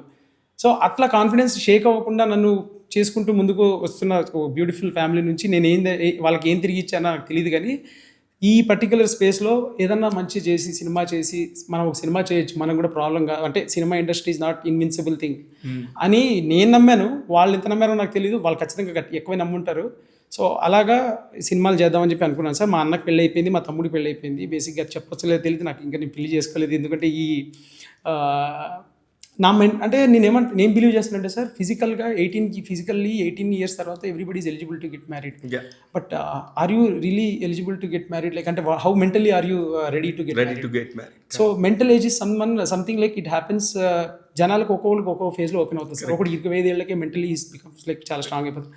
ఒక్కొక్కరికి 30 పడుతుంది, ఒకళ్ళు 35 పడుతుంది. మెంటల్గా నువ్వు రెడీ ఒక పర్సన్ తోటి జర్నీ స్టార్ట్ చేయడానికి, ఒక కంపెనీ వాళ్ళకి ఒక కంపానియన్ తోటి చెప్పరా మరి అప్పుడు అంత నిన్ను ప్రేమించే వాళ్ళు పెళ్లి కావాలి అదే చెప్తారు. కానీ నేను నిజంగా జెన్యూన్గా చెప్తున్నాను సార్. లైక్ నాకు చేసుకోవాలని ఉండింది 28-29 ఆ టైంలో. అందుకని నేను వచ్చాను యూఎస్ నుండి. నేను ఇప్పుడు ఈ సినిమా 1 yearలో సినిమా చేసి పెళ్లి చేసుకోవాలని వచ్చాను నేను. పాయింట్ ఏంటంటే హైండ్ సైట్లో నాకు అనిపిస్తూ ఉంటుంది, మేబీ మరి ఇప్పుడు ఏజ్ కొంచెం 30 దాటడం వల్ల వచ్చిన మెచ్యూరిటీ ఏమో తెలియదు. కానీ మెంటల్లీ కూడా చాలా రెడీ ఉండాలి సార్. ఎందుకంటే నేను నా క్లోజ్ ఫ్రెండ్స్ సర్కిల్లో చూస్తున్నాను, unfortunate things, very unfortunate things. అంటే చదువుకున్న వాళ్ళు ఎంత, బట్ చిన్న చిన్న విషయాలకి చిన్న చిన్న maybe mentally not well equipped ఏమో అన్న ఫీలింగ్లో అయితే ఉంది. ఇప్పుడు అదే అనుకుంటున్నాను నేను, like right now I think mentally equipped ఉన్నప్పుడే you have to look for it అని. మీ నెక్స్ట్ సినిమా నాకు తెలిసి ఇట్లాంటిదే వస్తుందేమో అనిపిస్తుంది. మెంటల్లీ ఎక్విప్డ్ ఇది నెక్స్ట్ సినిమా చాలా కామెడీ, చాలా చాలా సూపర్ సబ్జెక్ట్ సార్. అది వెరీ ఫనీ, లైక్ నా బయోపిక్ అని వచ్చేమో funny story. It's a very very funny story. Like అంటే నేను అన్ని కథలు రాస్తానని చెప్పట్లేదు, బట్ పాయింట్ ఏంటంటే ఇది ఆల్రెడీ లైక్ ఈ స్టోరీ కూడా వెరీ హ్యూమరస్గా చాలా బాగా చెప్పాను. అంటే పెళ్లిగాని ప్రసాదులకు సంబంధించిన స్టోరీ, పెళ్ళైన ప్రసాద్ గురించి ఉంటుంది. ఓకే, అప్పుడు అందులో మీకు పెళ్ళి అయిపోతుంది. అంటే ఈ కథలో పెళ్ళైన ప్రసాద్ గురించి ఉంటుంది, కానీ ఆ ప్రసాద్ ఏం చేస్తున్నాడు అనేది చాలా ఇంట్రెస్టింగ్గా ఉంటుంది. సో చూద్దాం. మెంటల్ మెచ్యూరిటీ లేనప్పుడు అసలు ఒకప్పుడు జరిగిన ఒక కలిసి ఉండటం కోసం జరిగిన యుద్ధం ఇప్పుడు విడిపోవడానికి చాలా ఈజీగా జరుగుతుంది. చాలా అంటే అంతేనా? కరెక్ట్ వర్డేనా? చాలా అంటే కలిసి ఉండటానికి ఒక యుద్ధాలే జరిగాయి. అంటే ఎంత కష్టమైనా సరే, భర్త కొట్టినా, భర్త తాగిపోతైనా, భర్త జోదమైనా, లేకపోతే భార్య ఇంకోలాగున్నా, ఎట్లనో అట్లా ఆ ఫ్యామిలీ అనేది విడిపోయారు అనే ఒక మాటని తీసుకోలేకపోయేవారు. అంటే సార్ మీతోటి ఇక్కడ చిన్న డిసగ్రిమెంట్. నాకు కొట్టడం, తిట్టడం, భర్త దాన్ని సహించడం అనేది ఐ డోంట్ బై. ఇప్పుడు నాకు పరిస్థితి నేను గురించి మాట్లాడలేదు. నేను ఇప్పుడు కూడా నేను మాట్లాడుతుంది అలాగ ఉన్నారు. అలాగ అంటే సొసైటీ బెటర్కే ఓపెన్ అప్ అయింది సార్. లైక్ డివోర్సెస్ రైట్స్ అనే దాని మీద వెరీ లార్జ్ టాపిక్ అది. బట్ పాయింట్ ఏంటంటే ఒపీనియనేటెడ్ అయ్యారు జనాలు. అండ్ ఆ అండర్స్టాండింగ్, ఆ మెచ్యూరిటీ అనేది జనాలకి ఎట్లా అంటే, నా ఉద్దేశంలో ఏంటి అంటే, వెన్ ఈ సోషల్ మీడియా వల్ల కానీ ఏదైనా కావచ్చు, ఇదివరకు చాలా క్లోజ్డ్ నెట్ ఉండేది మన సొసైటీ. అంటే ఇంటి పక్కనోడు కూడా తెలియకూడదు మనం ఏం చేస్తున్నాం అన్న దాంట్లో అరవకరా పక్కనోడు వింటాడు అన్నట్టు ఉండేది. ఇప్పుడు ఓపెన్ అప్ అయిపోయారు కాబట్టి జనాలు కొంచెం ఫ్రీగా ఎక్స్ప్రెస్ చేస్తున్నారు వారి విల్ని. బట్ రిలేషన్షిప్స్కి వచ్చేసరికి it's all together different ball games sir. Like అంటే relationships are like all together different ball game. Exactly, మనిషికి అది చాలా ఇండిపెండెంట్గా బిహేవ్ చేస్తూ ఉంటుంది. అండ్ రెండోది నాకు human relationships are very complex things. మనకి అవి సబ్జెక్టివ్ సార్, వెరీ సబ్జెక్టివ్. ఇప్పుడు కొంచెం తెలివిగలగా ఉన్నవాళ్ళు అంటేనే కొంచెం అమ్మాయిలు ఇష్టపడుతూ ఉంటారు. అలాంటిది సమాజాన్ని చూశారు, చదువుని చూశారు, ఒక అమెరికా వెళ్ళిపోయారు. అంటే మీ మీద కొంచెం జనాల్లో ఉంటారు ఎప్పుడు, అరే హీస్ వెరీ నైస్ గాయ్ అనే ఒక ఫీలింగ్ ఉంటుంది ఆటోమేటిక్గా ఎవరికైనా కూడా. అలాంటిది ఉంటుంది ఎవరికైనా కూడా. అంటే మీరు చెప్పిన దాన్ని బట్టి నాకు కూడా మీ మొదటి పరిచయమే కదా, నాకే అలాంటి ఒక ఫీలింగ్ వచ్చినప్పుడు చాలా బాగా కన్విన్స్ చేస్తాను సార్, నేను బాగా మాట్లాడతాను. అదే మాట్లాడతారు కదా. అలాంటప్పుడు మరి ఏ అమ్మాయితో లవ్ ఎందుకు పడలేదు మీరు? లవ్ అయింది సార్, ఎందుకు అవ్వలేదు అయిందా? అది చెప్పండి. అంటే అది ఇదే సార్, అంతే ఏం చెప్తానంటే it's a phase, it was a phase, it is a phase and it's a past. So అంటే అదే సార్, లైఫ్లో కొన్ని విషయాలు వస్తాయి, కొన్ని నేర్పించి వెళ్తాయని నమ్ముతాను నేను. రెండోది ఏంటంటే, అది కూడా మీకు నేర్పించింది అంటారా? అంటే సార్ అంతే కదా సార్. ఇప్పుడు నా మెచ్యూరిటీలో ఇప్పుడు I was the bad person in that relationship అనేది నాకు ఒక చిన్న అండర్స్టాండింగ్ ఉంది. మీరే మీ వైపు నుంచి క్లియర్ అని అంటే కాదు సార్. లైక్ ఏంటంటే ఒక ఇప్పుడు ఇదే కదా సార్, నేను సినిమా చేయాలని చెప్పి నేను అనుకునేవాడిని. అవతల పర్సన్కి సినిమా అంటే ఏ లెవెల్ అండర్స్టాండింగ్ ఉంటుందో నాకు తెలియదు. ఓకేనా? ఇప్పుడు ఏమంటామంటే అవతల పర్సన్ వేరేలా ఎక్స్పెక్ట్ చేస్తూ ఉంటారు లైఫ్ని. ఇప్పుడు నేనేమో సినిమాని, నా ఉద్దేశాన్ని, నా ఒపీనియన్ని, నా ప్యాషన్ని అవతల పర్సన్ మీద రుద్దుతున్నా అని చెప్పి నేను అనుకోలేదు. అప్పుడు ఏమనుకున్నాను, ఏం సపోర్ట్ చేయట్లేదు ఏంటి అని అనుకుంటాం. బట్ హైండ్ సైట్లో అరే ఇప్పుడు నేనే ఆ సిచ్యువేషన్లో ఉంటే వాళ్ళకు కూడా లైఫ్ ఉంటుంది, వాళ్ళు కూడా ఒక లైఫ్ని ఇమాజిన్ చేసుకుంటారు కదా. మెచ్యూరిటీ అంతే. అదే నేను ఇప్పుడు అదే చెప్తున్నాను. నేను ఏమంటున్నా అంటే మెంటల్ లాక్స్ కొన్ని ఓపెన్ అవుతా వస్తాయి. నువ్వు అవతల పర్సన్ నుంచి కూడా కొంచెం జడ్జ్మెంట్ తీసుకోవడం స్టార్ట్ చేసినప్పుడు okay this could be the reason అన్న ఫీలింగ్ ఉంటుంది. మీరు ఒక యానిమల్ అనుకుంటారు నాకు తెలుసు. అంటే ఐ మీన్ యానిమల్లో ఉన్న హీరో టైప్ అతను ఫోకస్ అంతే సార్. అది ఇక్కడ వచ్చాకైతే అది నాకు బాగా అర్థమైంది సార్. ఇక్కడ జనాలు, ఇక్కడ ఇండస్ట్రీలో మట్టుకి డిసిప్లిన్ ఉండాలి సార్. డెఫినెట్లీ డిసిప్లిన్ లేకపోతే ఇట్లా ఫిజిలౌట్ అయిపోతారు సార్ లైఫ్. నేను చూసా, అద్భుతమైన టాలెంట్ ఉన్న వాళ్ళు మాట్లాడతారు, సినిమా చూసి దాన్ని డైసెక్ట్ చేస్తారు సార్. అసలు పోస్ట్ మార్టం కూడా బ్యూటిఫుల్గా చేస్తారు. అసలు ఇది దీని కథ, ఇది దీని ఇన్సెప్షన్ పాయింట్, దీని కాన్ఫ్లిక్ట్ ఇది, దీని రెజల్యూషన్ ఇది అని చెప్తారు. కథలు అంత కమాండ్ ఉన్న వాళ్ళు కూడా స్క్రిప్ట్ రాయరు, లేకపోతే దాన్ని పిచ్ చేయడానికి వెళ్ళరు. ఎందుకు అని అంటే వాళ్ళకున్న వేరే అలవాట్లు. పొద్దున్న లేసి ల్యాప్టాప్ లేకపోతే పెన్ తీసుకొని రాయడము అనేది ఒక పెద్ద డిసిప్లిన్ సార్. ఒక పెద్ద చాలా చాలా ఇంపార్టెంట్. మంచి విషయం చెప్పారు. లేదంటే సినిమా ఇండస్ట్రీలో బతకాలనుకునే వాళ్ళు డెఫినెట్గా ఇవి చేయాలి. చేస్తేనే ఒక రోజున రికగ్నైజేషన్ వస్తుంది. ఒక్క మాట చాలు సార్. కృష్ణం వందే జగద్గురు అనే ఒక సినిమా వచ్చిందాక సాయి మాధవ్ బుర్రా గారు ఎంత పెద్ద రైటర్ అనేది ప్రపంచానికి తెలియలేదు. అవును అవును అవును ఆయన అంతకు ముందు కూడా అంత గొప్ప మేధావే, అంత మంచి పెన్ను ఉంది, అవును కానీ చూపించడానికి ఒక మంచి మీడియం కావాలి. కరెక్ట్. ఆ సినిమాలో ఒక 6 డైలాగులు ఉంటాయి సార్. ఆ 6 డైలాగులతో ఒక్కసారిగా ప్రపంచం అంతా ఆయన ఎతికింది. అది ఆ రైటింగ్ ఉన్న అదే ఉంటుంది. నయనతారతో ఒక డైలాగ్ ఉంటుంది, అమ్మ పక్కన పడుకున్నాడు అంటే సార్ సుఖం చూసినాడు ఒకలా తయారవుతాడు, కష్టం చూసినాడు ఇంకోలా అవుతాడు. Beautiful dialogues. అదే అంటున్నాను సార్. నేను ఏమంటున్నా అంటే నాకున్న ఫ్రెండ్స్లో కూడా నేను బేసిక్గా అంటే ఇదే ప్రాబ్లం ఇక్కడ ఏంటంటే ఇండస్ట్రీలో మీరు సినిమాలు చేయాలి, సినిమా తీయాలని వచ్చినప్పుడు ఫోకస్డ్గా ఉండడం అనేది ప్రీ రిక్విజిట్ సార్. ఇదేమి కొత్తగా మనం అంటే ఇంకంతే. ఇప్పుడు సైన్స్ ఏం కాదు, సైన్స్ ప్రీ రిక్విజిట్ అంటే నువ్వు ఇంకా ఇది బేసిక్ లక్షణం ఉండాలి. అండ్ రెండోది పొద్దున్న లేచి రాయడం కానీ, జనాలు నెట్వర్కింగ్ కూడా ఒక చాలా పెద్ద ఇంపార్టెంట్ థింగ్. బట్ నేను నెట్వర్కింగ్ చేయలేదు బేసిక్గా. నేను అంటే నాకు జనాల దగ్గర గబ్బుకుని వెళ్ళిపోయి నేను కథలు చేస్తానండి, సినిమా రాస్తానని చెప్పడం కంటే కూడా నేనేం బిలీవ్ చేస్తానంటే రాసి స్క్రిప్ట్ ఇచ్చి ఇది మీకు నచ్చితే చదవండి లేకపోతే చూడండి అన్నట్టుగా అంటే వాళ్ళకి కొంచెం మనం వాళ్ళ టైంని ఆ ఇంటరాక్షన్ వాల్యూ ఇచ్చినట్టు అనిపిస్తుంది అని నా ఫీలింగ్. అది ఆ స్పేస్లోనే నేను చాలా మందిని అడుగుతూ ఉంటాను, ఇప్పుడు నీ కథ ఉంది చాలా బ్యూటిఫుల్గా ఉంది అంటున్నావు కానీ నువ్వు రాయట్లేదు కదా, రాయట్లేనప్పుడు ఏంటో తెలుస్తుంది ఎవరికైనా. కరెక్ట్. రాహుల్ యాదవ్ నక్క అని ఒక ప్రొడ్యూసర్ ఉన్నాడు, ఎవరికి తెలియదండి, వెరీ నైస్ పర్సన్. ఆయన సార్ నేను ఎంత పెద్ద డైరెక్టర్ అయినా ఐ డోంట్ కేర్, నాకు అతను రాస్తే ఆ బుక్ తీసుకొచ్చి ఆ బౌండెడ్ స్క్రిప్ట్ ఇస్తే నేను చదువుకుంటా, నేనే చదువుతా. ఎందుకంటే అతను ఎప్పుడైతే రాయగలుగుతాడో అతను తీయగలుగుతాడు. అంటే సింపుల్ ఆయన చెప్పే ఈక్వేషన్ సేమ్. ఇప్పుడు అది చాలా రోజుల తర్వాత మళ్ళీ మీరు చెప్పారు. లేదు సార్, 100%. ఇప్పుడు మనము రాయడం అనేది ఎంత ఇంపార్టెంటో, ప్రొడ్యూసరు తను కష్టపడి సంపాదించుకున్న డబ్బుల్ని మొత్తం తీసుకొచ్చి వాళ్ళ ఫ్యామిలీకి పెట్టుకోవచ్చు, హ్యాపీగా రిలాక్స్ అయ్యి ఎఫ్డీ చేసుకుంటే నెలకింత డబ్బులు వస్తే హ్యాపీ చేయొచ్చు. తను ఎంతో కొంత ప్యాషన్తో దిగుతున్నప్పుడు నీ సైడ్ నుంచి నువ్వు క్రియేటివిటీని తీసుకెళ్తున్నప్పుడు ఏ లెవెల్లో ప్రిపరేషన్ ఉండాలి. ఆయన డబ్బు కోసం ఒక 50 సంవత్సరాలు 30 సంవత్సరాలు కష్టపడి ఉన్నాడు. నువ్వు ఒక సంవత్సరం కష్టపడలేవా, 2 సంవత్సరాలు కష్టపడలేవా అది రాయడానికి లేకపోతే చేయడానికి? సో ఇట్స్ అగైన్ అదే సార్. ఇప్పుడు గట్టిగానే తిడుతున్నారు దర్శకుల్ని. అంటే నాకు అనిపిస్తుంది సార్, నాకున్న ఫ్రెండ్స్లో ఐ వుడ్ సజెషన్. ఎంతమంది ఇండస్ట్రీ ఫ్రెండ్స్ అయ్యారు ఇప్పుడు? లేదు సార్, చాలా తక్కువ మంది. నాకు అంటే మా క్లాస్మేట్స్, నేను బీటెక్లో చదువుకున్న ఫ్రెండ్సే కొంతమంది ఉన్నారు ఇండస్ట్రీలో. సో వాళ్ళే. ఇంకా ఎవరు? కౌశిక్ అని చెప్పేసి ఒక అబ్బాయి ఉన్నాడు, కౌశిక్ ఘంటసాల అని చెప్పేసి, మన how is it for Monday అని ఒక ఫిలిం తీశాడు హీరోగా, అంటే మంచి యాక్టర్. సో తను నాకు తెలుసు. ఈ జర్నీలో లైక్ ఏదైతే పిచ్ చేస్తున్న జర్నీలో వాటిలో చాలామంది పరిచయం అయితే వచ్చారు. సో అది నిజంగా పరిచయాలు అనొచ్చా లేదో తెలియదు ఇంకా. బట్ ఈ సినిమా రిజల్ట్ని బట్టి ఈ పరిచయాలా కాదనేది తెలుస్తుంది మీకు. అంతే పరిచయాలా, జస్ట్ పరిచయాలా లేకపోతే నిజంగా స్నేహాలా లేకపోతే ఏంటి అనేది తెలుస్తుంది. But I'm very happy with the social circle. I'm with అంటే నేను మా బావ, మా అన్న, మా తమ్ముడు వీళ్ళతోటి వెరీ వెరీ హ్యాపీ. చాలా గుడ్ స్పేస్లో ఉంటుంది. అలాగని చెప్పి నాకు ఇది అవసరం లేదని కాదు, కానీ ఇంకా అంత పెద్ద పరిచయాలు అవ్వలేదు sir. This is the first film. అనుకోకుండా నేను మీ టీజర్ చూసి మాట్లాడటం వల్ల మనకి ఇంత స్కోప్ దొరికింది, కానీ అదర్వైజ్ నిజంగా కూడా సార్ సినిమా మీరు చూడాలి, అది చూస్తారు. అఫ్ కోర్స్ నాకు చాలా గట్టి నమ్మకం ఉంది. అది మీరు ఫస్ట్ టైం అలాగే ఏమంటుందని మీరు చూశాక మనం కూర్చొని మాట్లాడదాం సార్. మీరు సినిమాలో ఇప్పుడు కూడా చెప్తున్నాను, ఇది మీ వ్యూవర్స్ అందరికీ కూడా చెప్తున్నాను, మీరు కథ దండోరా అని చెప్పి మీరు టీజర్ చూశారు. రేపు 18th రోజు ట్రైలర్ వస్తుంది. ఇది ఎప్పుడు లైవ్ అవుతుందో తెలియదు నాకు. బట్ పాయింట్ ఏంటంటే 18th రోజు ట్రైలర్ వస్తుంది. ట్రైలర్ టీజర్ని మీరు రెండింటిని కలిపి చూసినా మీరు కథ కట్టలేరు దాన్ని. అది మీకు ఇంకో క్యూరియాసిటీ ఉంటుంది, ఏంటిది బాగుంది కానీ ఇంకేంది అన్నది ఉంటుంది. అండ్ రెండోది మేము వదులుతున్న పాటలు కానీ, మీరు దండోరా టైటిల్ సాంగ్ విన్నారా సార్? అమ్మా, నేను కాసర్ల శ్యామ్కి ఫోన్ చేశాను బాస్. ఎంతంటే నేను అట్లా రాగానే ఎందుకో అది క్లిక్ చేశాను యాక్చువల్లీ.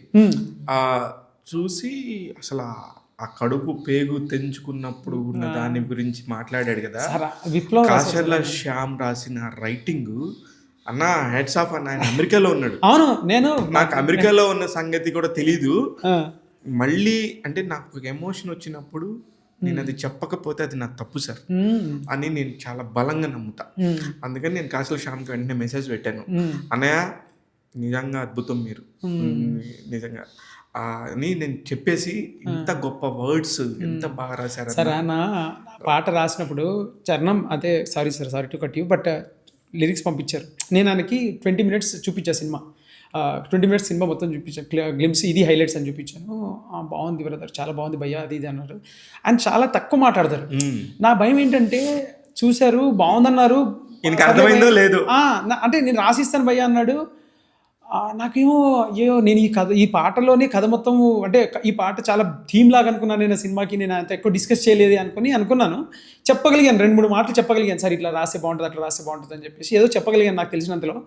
ఒక 1 వీక్ తర్వాత రాసినాను భయ్యా అని చెప్పేసి అన్నారు. తర్వాత ఒక రోజు ఈవినింగ్ అనుకుంటా తప్పని మెసేజ్ వచ్చింది కాసల సంఘం నుంచి వచ్చి, లిరిక్స్ వచ్చాయి. ఆ లిరిక్స్ ఫస్ట్ టైంలో చదువుతుంటే నేను ఆయన కాల్ చేసి, అన్న విప్లవం రాశారన్న మీరు అన్న, విప్లవం రాశారు, రెవల్యూషన్ రాశారన్న, ఏంటన్నా అసలు నాకు అందులో బడి మడికి పొలం మడికి, బడి గుడికి పొలం మడికి గబ్బిలా అన్నయ్యి నేపోలేనా అని. అసలు గుర్రం జాషువా గారి రిఫరెన్స్, గబ్బిలా అన్నయ్యి నేపోలేనా అని అంటాడు. మళ్ళీ ఎట్టి బతుక్కి వెట్టి బతుక్కి రాసింది ఎవడో వెనకటికి అని చెప్పేసి అసలు అంటే లిరిక్స్ కొన్ని అయితే నేను ఇప్పటికీ కూడా సమాధి మీద పువ్వేనా ప్రేమ, అర్ధరాత్రుల్లో మసి అయ్యేనా అని చెప్పేసి, అసలు శవాలు కూడా సిగాలు ఊగే జాతర వస్తుంది చూస్తుండన్న, అసలు అది మా పాట లైక్ ఆ లిరిక్సే నిజంగా సార్. నేనేమని అంటున్నానంటే నిజంగా మీ దండోరాకి సార్ పర్ఫెక్ట్గా ఇది ఒక లైన్, ఇది సెటప్ అనుకుంటే కనుక ఆ లైన్సే ఆయన రాసిన లైన్సే దండోరాని ఎట్లాగా పైకి లేకపోతుంది. అయ్యో అసలు చూడండి, లేదు నేను ఆయనని ఎంత గ్రేట్ఫుల్ అంటే of course is beautiful writer, beautiful poet. ఆయనంత పర్సనల్గా నాకు ఎప్పుడు కూడా అది ఎన్నిసార్లు కూడా చెప్పినా తక్కువే ఆయన గురించి. ఆయన రాసి ఇచ్చిన అల్లవోకగా రాస్తారు సార్. అసలు అది ఆ ధాటి మట్టిలో నుంచి వచ్చి లేదు ఆయన నాకు చాలా పర్సనల్ విషయాలు చెప్పండి, నేను ఇప్పుడు చెప్పకూడదు ఇవన్నీ, కానీ ఆయన అసలు అలవోకగా సార్ ఇంకొక చరణం రాస్తే బాగుంటుందేమో కొంచెం ఇదేనంటే, మంచితనంతో మనిషితనంతో విశ్వనరుడివై రాముందుకి అన్నాడు, నువ్వు పట్టిన నిప్పు ఎన్నడో అంటుకుంటది నీ ఒంటికి.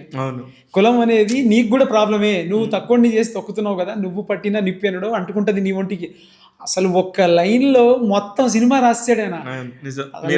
మొత్తం 2 గంటల అసలు అండ్ రెండోది అంత ఎలవగా చిన్నగా నవ్వుతూ ఉంటాడు, ఏందన్న ఇది అని అంటే నవ్వుతాడు, నవ్వి కావాలంటే ఇది కూడా తీసుకో, 2 పుంజుకోబయ్యా ఉన్ని నీ కథలో ఇది అవసరం పడితే తీసుకో వాడుకో అంటాడు. అసలు అద్భుతం సార్, అద్భుతం. ఆయన హైదరాబాద్కి రిటర్న్ వచ్చాక ఆయనతో నేను ఇంటరాక్షన్ పెడదాం అనుకున్నాను, ఆయనకు ఫోన్ చేశాను సార్ లిరిక్స్ గురించి మనం కూర్చొని. ఆయన నిజంగా మీరు మాట్లాడండి, ఆ ఇంటరాక్షన్ మీరు అందరికీ ఇవ్వాలి.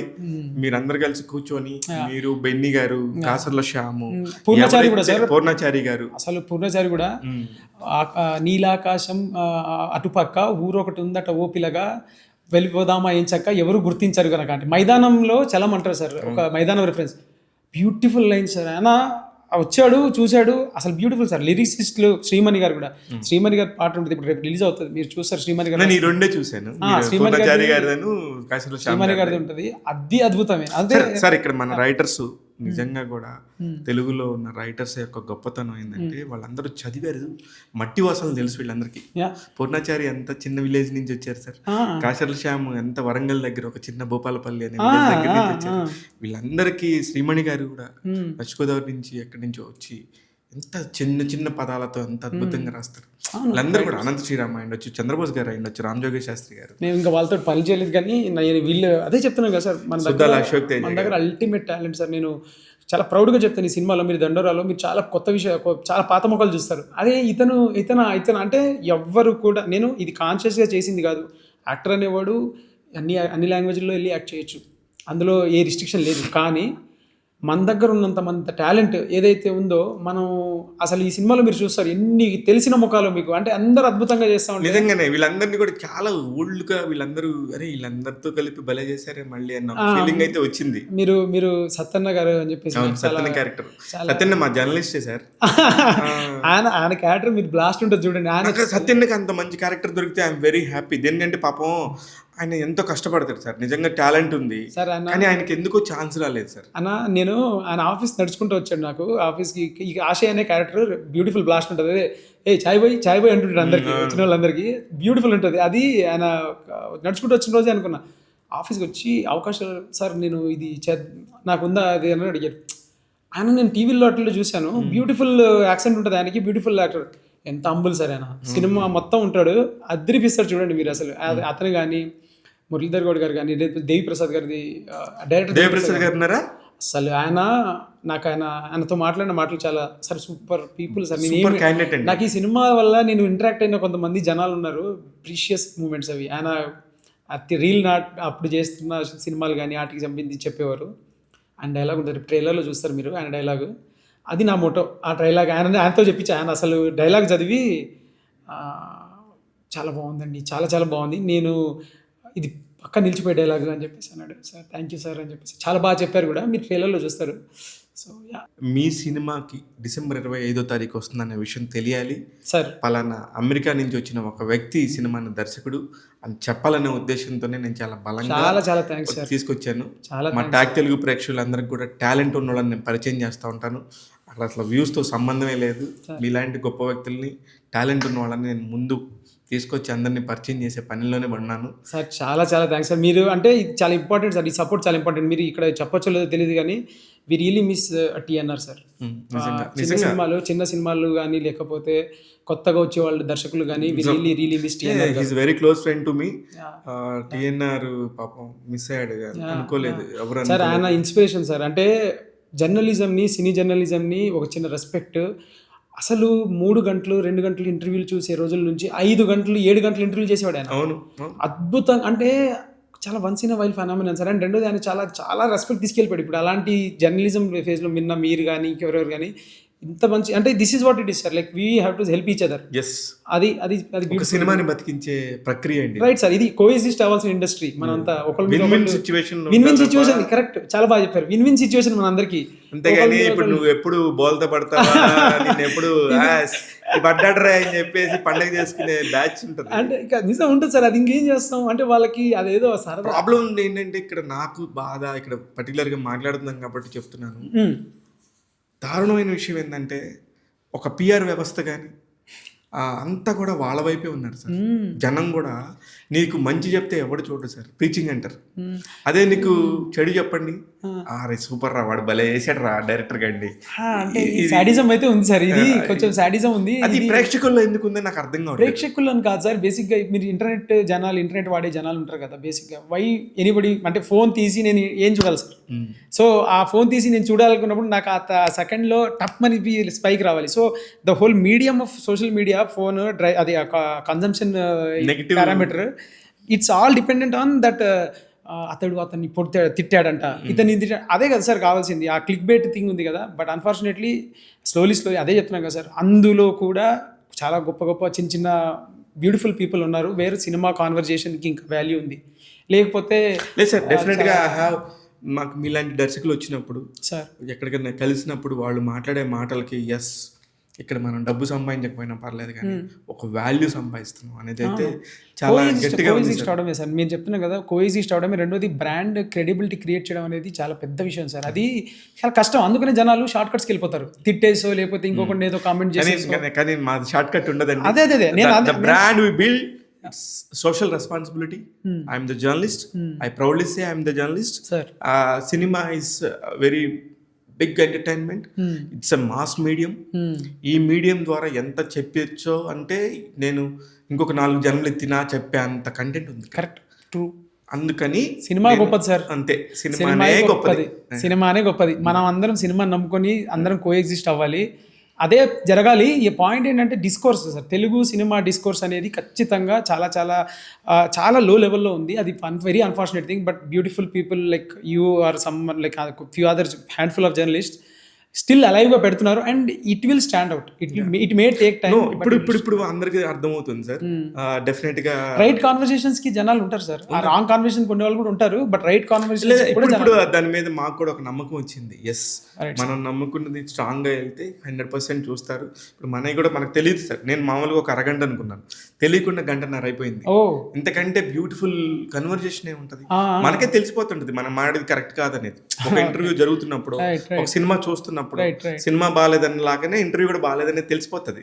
కానీ మనం తెలియకుండా ఒక ఎమోషనల్ గా మాట్లాడుతున్నాం అంటే ఇది అదే ఆడియన్స్ కావాలి. ఇప్పుడు మురళీకాంత్ అనే వ్యక్తి గురించి Right. ప్రతి వాళ్ళు సెర్చ్ చేస్తారు. రైట్. ఆ సెర్చ్ చేసినప్పుడు ఇతని బయోపిక్ ఇది, ఇతని లైఫ్ స్టోరీ ఇది, ఇతను ఇక్కడి నుంచి వచ్చాడు అనేది తెలియాలి కదా. తెలియాలి సార్. అది అంటే నేను చెప్తున్నాను కదా సార్, ఇట్లాంటి ఇంటర్వ్యూలు నేను చూసి వేరే వాళ్ళు చేస్తున్నప్పుడు నేను చూసి చాలా హోప్ఫుల్ ఫీల్ అయ్యేవాడిని. ఐ థింక్ మనం మాట్లాడిన విషయాలు మీరు మాతోటి చాలా వెరీ పర్సనల్ స్పేస్లో ఏదైతే చెప్పుకున్నారో ఏవైనా కానీ ఎవరైతే ఉన్నారో వాళ్ళకి హోప్ని, అండ్ రెండోది వాళ్ళ వాయిసెస్ కూడా ఇక్కడ ఉన్నాయి, మాట్లాడుతున్నారు అని చెప్పేసి ఒక చిన్న ఆశని అండ్ హోప్ని కలిగించాలని చెప్పేసి కోరుకుంటున్నాను. అండ్ ఈ కాన్వర్జేషన్ కోసం I'm also so grateful sir. Like అంటే ఇట్ వాజ్ వెరీ పర్సనల్ లెవెల్లో నాకు కూడా చాలా అయ్యో అంటే ఇది అన్ని చోట్ల మాట్లాడలేము. రైట్. ఈ పర్టికులర్ సిచ్యువేషన్, ఆ పర్టికులర్ మీరు చేసిన ఒక క్రియేషన్ లో నుంచి వచ్చిన ఒక టాపిక్ వచ్చింది కాబట్టి మాట్లాడాం. లేకపోతే ఏదో కెమెరాల ముందు కరెక్ట్ బరెస్ట్ అవ్వాల్సిన అవసరం, లేకపోతే అంటే అది అంత ఎమోషనల్ ధైర్యం సార్, దానికి ధైర్యం కావాలి. అండ్ రెండోది ఐ నో లైక్ మీరు ఏదైతే చెప్తున్నారో అర్థమవుతుంది నాకు. ఏంటంటే చాలాసార్లు మనకి ఏమైపోతుందంటే ప్రతిదీ మీడియాలో అరే షో కోసం చేస్తున్నారా వాట్ ఎవర్ అని అది పోట్రీ అవుతుంది నేను అనేది. బట్ అది ఎప్పుడు ఉంటుంది సార్, ఇక్కడ ఏమనిపించింది అనేది చాలా ఇంపార్టెంట్. నేను అదే చెప్తున్నాను, నేను అదే మాట్లాడుతున్నాను. ఇప్పుడు వచ్చే వాళ్ళందరికీ కూడా చిన్నవాళ్ళు అయి ఉండొచ్చు, పెద్దవాళ్ళు అయి ఉండొచ్చు, ఆర్టిస్టులు అయి ఉండొచ్చు, దర్శకులు అయి ఉండొచ్చు, టెక్నీషియన్స్ అయి ఉండొచ్చు. వాళ్ళతో నేనైతే ఇదే జెన్యున్గా ఉంటాను సార్. I truly honoured. దానివల్ల మనకేం దక్కుతుంది అనేది తర్వాత సంగతి. మనం ప్రేక్షకులకి ఎంతవరకు క్లారిటీగా నిజాయితీగా మనం చెప్పాలనుకున్న విషయం చెప్తున్నాం కొండబద్దలు కొట్టనేది నాకు కావాలి. మా టాక్ తెలుగు ప్రేక్షకులు కూడా అంతే ఉంటారని చెప్పి నేను నమ్ముతున్నాను. All the very best Muralikanth గారు. December 25th రండి, మీ అందరినీ చూస్తాం. అసలుకి మీరు ఏం చెప్తున్నారో చూస్తాం. మీ ఒక్క దండోరాని ప్రపంచం మొత్తం కూడా చూడాలని చెప్పి మనస్ఫూర్తిగా కోరుకుంటున్నాను sir. Thank you sir, thank you. ఈ అవకాశాన్ని లైక్ ఈ పర్టికులర్ కాన్వర్సేషన్ కోసం I'm so grateful. And me talk Telugu ప్రేక్షకులందరికీ, అండ్ రెండోది everybody who is watching this podcast, 25th December దండోరా వస్తుంది. బ్యూటిఫుల్ ఉంటుంది, మీరు ఎంజాయ్ చేస్తారు. ఒక సినిమాని బ్యూటిఫుల్గా కావాల్సిన సోషల్ మెసేజ్ తోటి చాలా చాలా బ్యూటిఫుల్గా చెప్పామనుకుంటున్నాము. And I'm a debutante, please come. మీ సపోర్ట్ నాకు చాలా చాలా important. All the very best sir. Thank you sir.